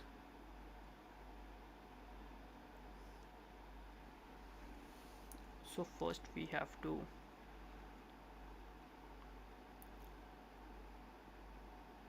in the first example, is this the first example? No, probably this is the first example. Yeah, so we will just copy it. I will just paste it here.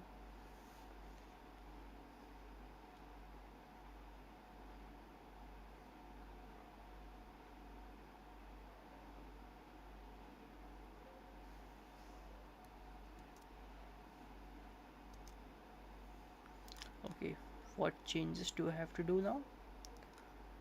uh,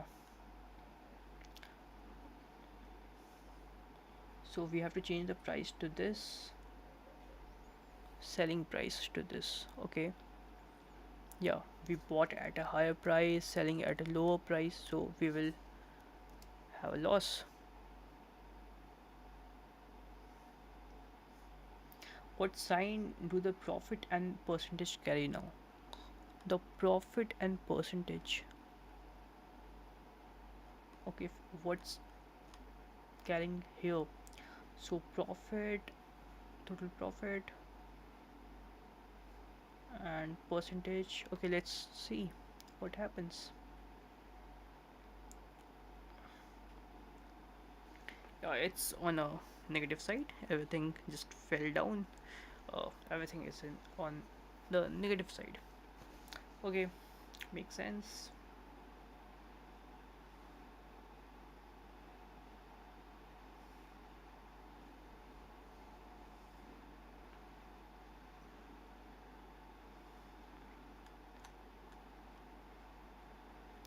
What do I have to do now? Using this, work out the value of 100 growing at 12 a year for 10 years. So one uh, 100,000 growing at this percentage for 10 years. Okay,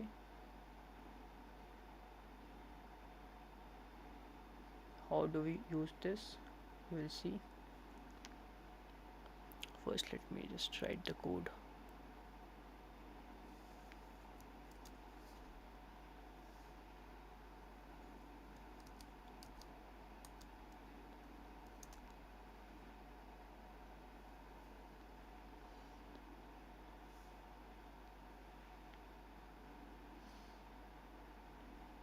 Okay, so here it's the answer, but what we have to do, we have to use the modulo. No, it was just a power, not modulo. So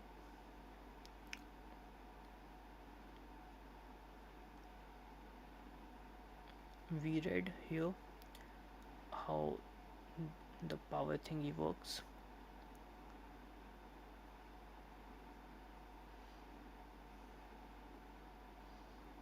So can we just round this up?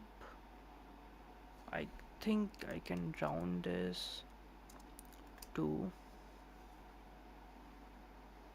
um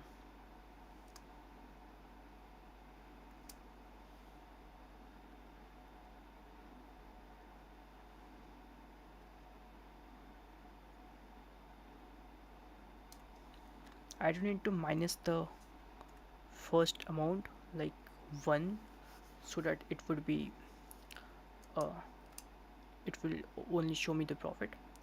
Then I have to insert star, I mean multiplication into 100, and I will round it to 2, and then I will just close the bracket.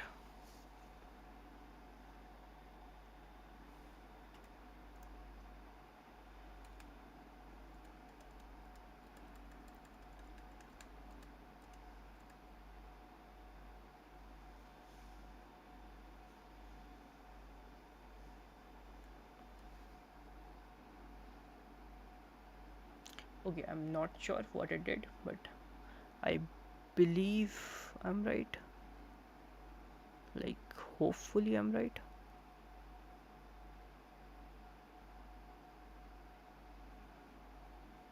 Yeah, so I'm getting a really big answer, of course. I was expecting lot a lot shorter answer, but okay, it works.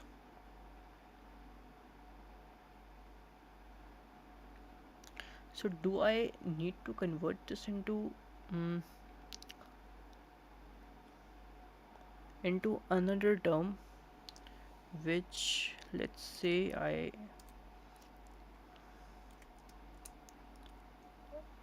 like percentage symbol? What will happen then?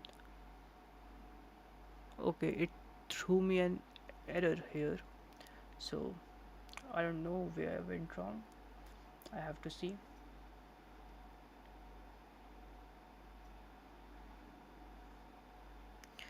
So it was basically inside the bracket. So okay, if I do this,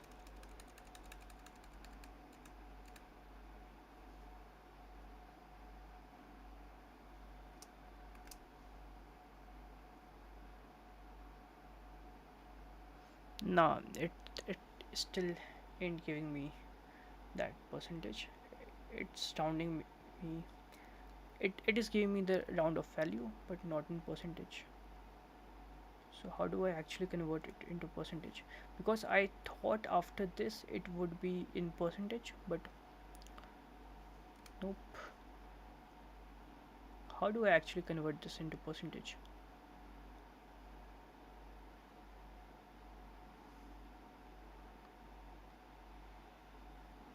So what was the original question? So the original question is 1000 growing up. So if I actually, oh, I just have to minus the 100,000. So 0 0.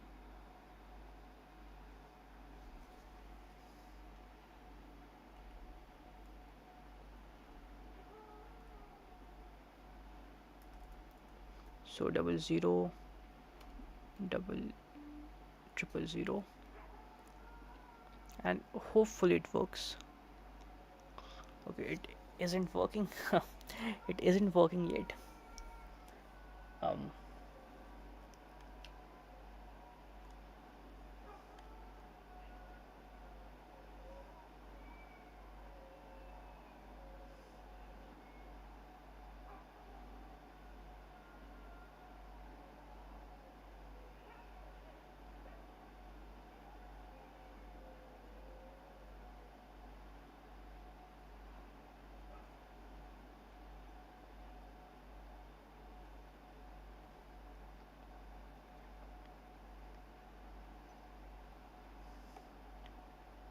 so what I actually think, if I just have to check the um, underlying value, I can just simply leave out this and come to the solution. Still, it ain't giving me the value in percentage. That should be in percentage, right? What I'm missing here?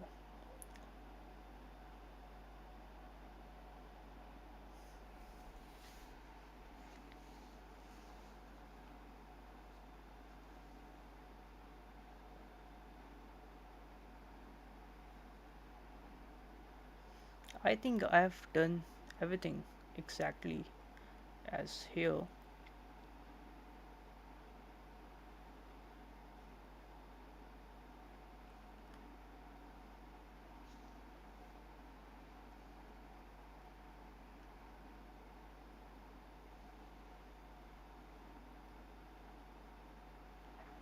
I don't know where I went wrong. Uh, let's just ask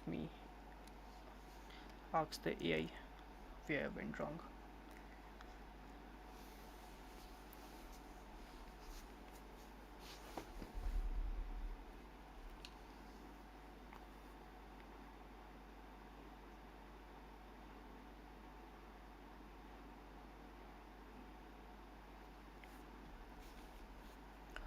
So basically, what we actually had to do here was, um, yeah, so we were here. So if the value of the stock price, let's say, is growing at 100,000 uh, at a 12% rate for 10 years, so so if we apply Python to it, so this is actually the arithmetic code that we just want to paste it in our code editor or Google Colab. After that, uh, it is rounding up to probably like uh, around 3 lakh something, if I'm not wrong. It's around 3 lakh.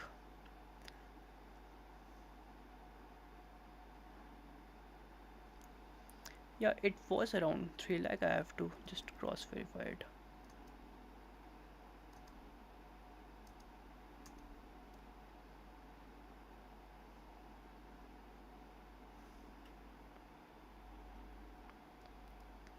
And if I remove this -1, okay, from here, then it would be around, okay, almost the same.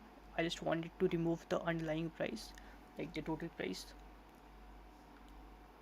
We don't have to do much of uh, talking at this point of time. And what if I just remove the, okay, minus 100,000? So we can actually do that.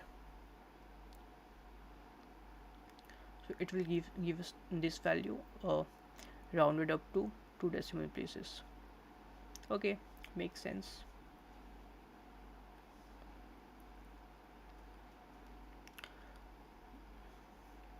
Alright, so let's just have a recap. So we can use the arithmetic operators here to this for the whole division, like if we don't want the remainder, or if we don't want it in a float like with decimals, then we can use a floor division. Yeah, and this is for remainder, this is for power element. Here's how we can conclude a percentage change in Python 2. So if I want to just if I just want to see the percentage change, I will just subtract the newer value from the subtract the older value from the newer value by the total, by the older value into 100 to convert it into percentage. Yeah, simple terms. Yeah, okay, it follows the normal algebraic word mass, and these are the logic operators. And also we do have to follow digital logic thing. So yeah, this thing actually caused problem in 2018 in Python. After that, the the inventor of Python had to step down. Okay, so I didn't knew that fact, but yeah, it seems very interesting.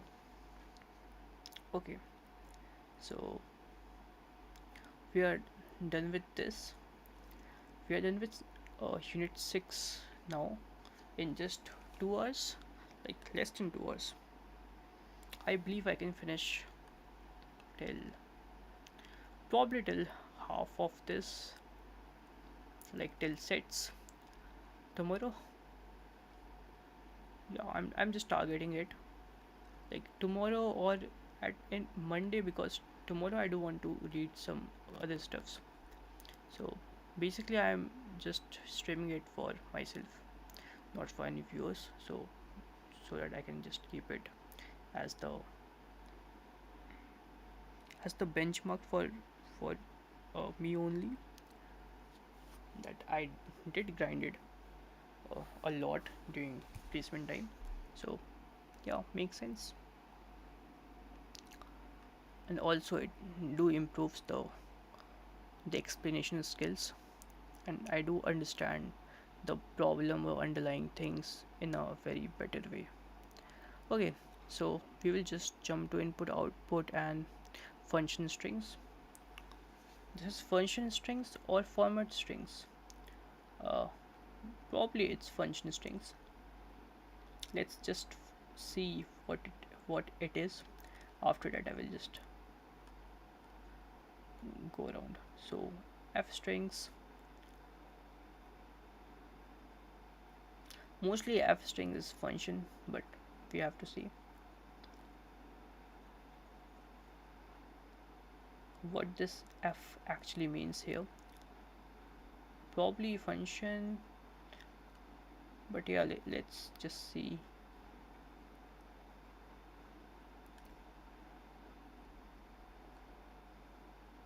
Okay, I can just Google it, or I can just ask it to AI.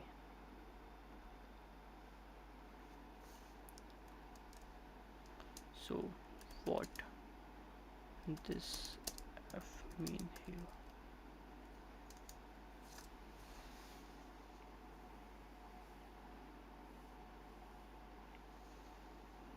Okay, it's standard for formatted. Yeah, new thing, new fact. It's not function, it's for formatted. Okay, it's actually cool.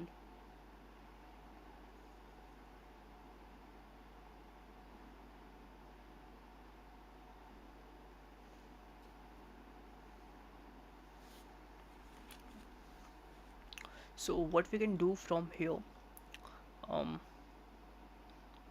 what we will learn, uh, print function, reading input function, formatting money and percentage, rounding in output. Okay, we already learned that. So how do we use print function properly? Yeah,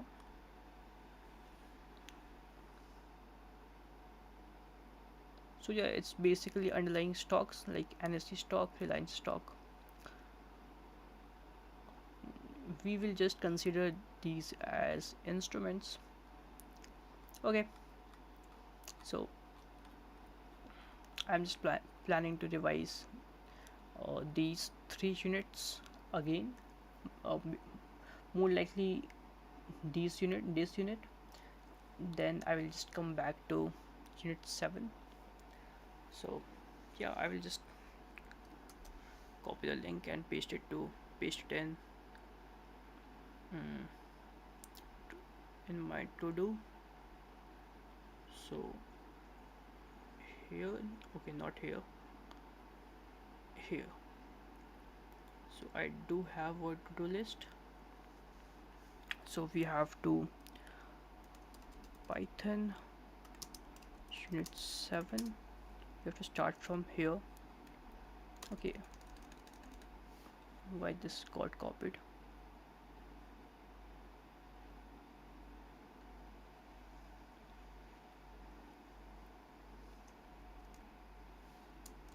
And Google collab. This collab will come in handy. Collab. Okay, also let me just close the embeddings. Oh, we did this thing. We don't really require this thing, I believe. We revised this, we did this, we did this. So we can just move ahead with Python in our second slot. And also for weekend I'm planning to read one of one of these books. So I have to figure out which one to read. So I will just figure it out right now. So probability theory I will read it, but once I complete linear algebra I will already do probability. Like um, maths. Once I complete, okay, only after multivariate calculus, which I will finish within this week, we'll just jump to probability. So next weekend we will probably read. Uh, so let me just mention it here. Uh, Next weekend probability book.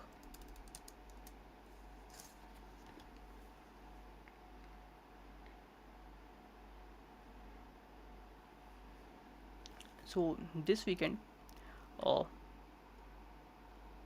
I do want to uh, read this, but not right now. This too, not right now. This I took in consideration. Like it's basically on the thought process of Alan Turing, so it will definitely be very interesting.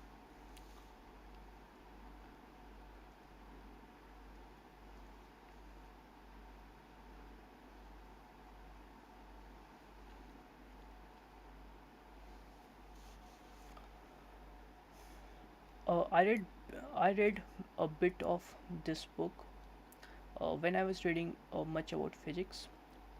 So I just out of curiosity I read this. It was good, but you do actually need a deep understanding of proverbs to actually understand it in a proper way.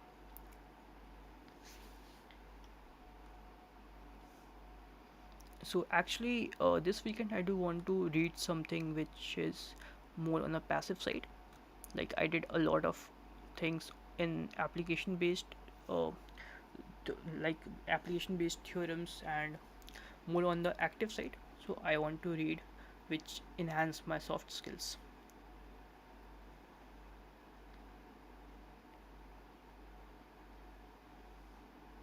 Okay, this is actually interesting.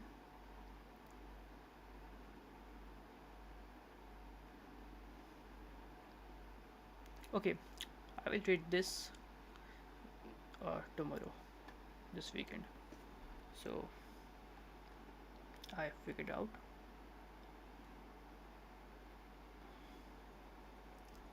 like this thing I have to read, and also I do want to uh, touch one of this topic, uh, like in how to solve it. We will basically uh, look onto on a deeper level, deeper root, like how to think, how to break down the problem into simpler steps, and how to break down the problem in some particular steps that it can be solvable.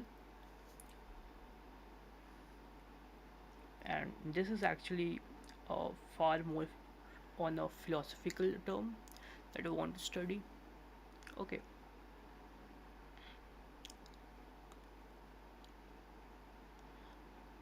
this will actually help me a lot. Like, uh, I'm doing this whole live streaming kind of thing for only for this reason, because it will enhance my skills to describe the things that are moving around, wandering around in my mind while solving some problems. Okay, all right. So that's it, I guess.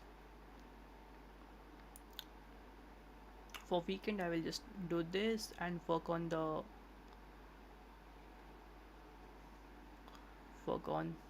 more underlying things. Like I do want to. Okay, I won't just describe it, but I will just tell it later on what I want to do. Okay, then I will just close the stream now, and I will stream tomorrow with the topic that we have discussed right now. And also I will try to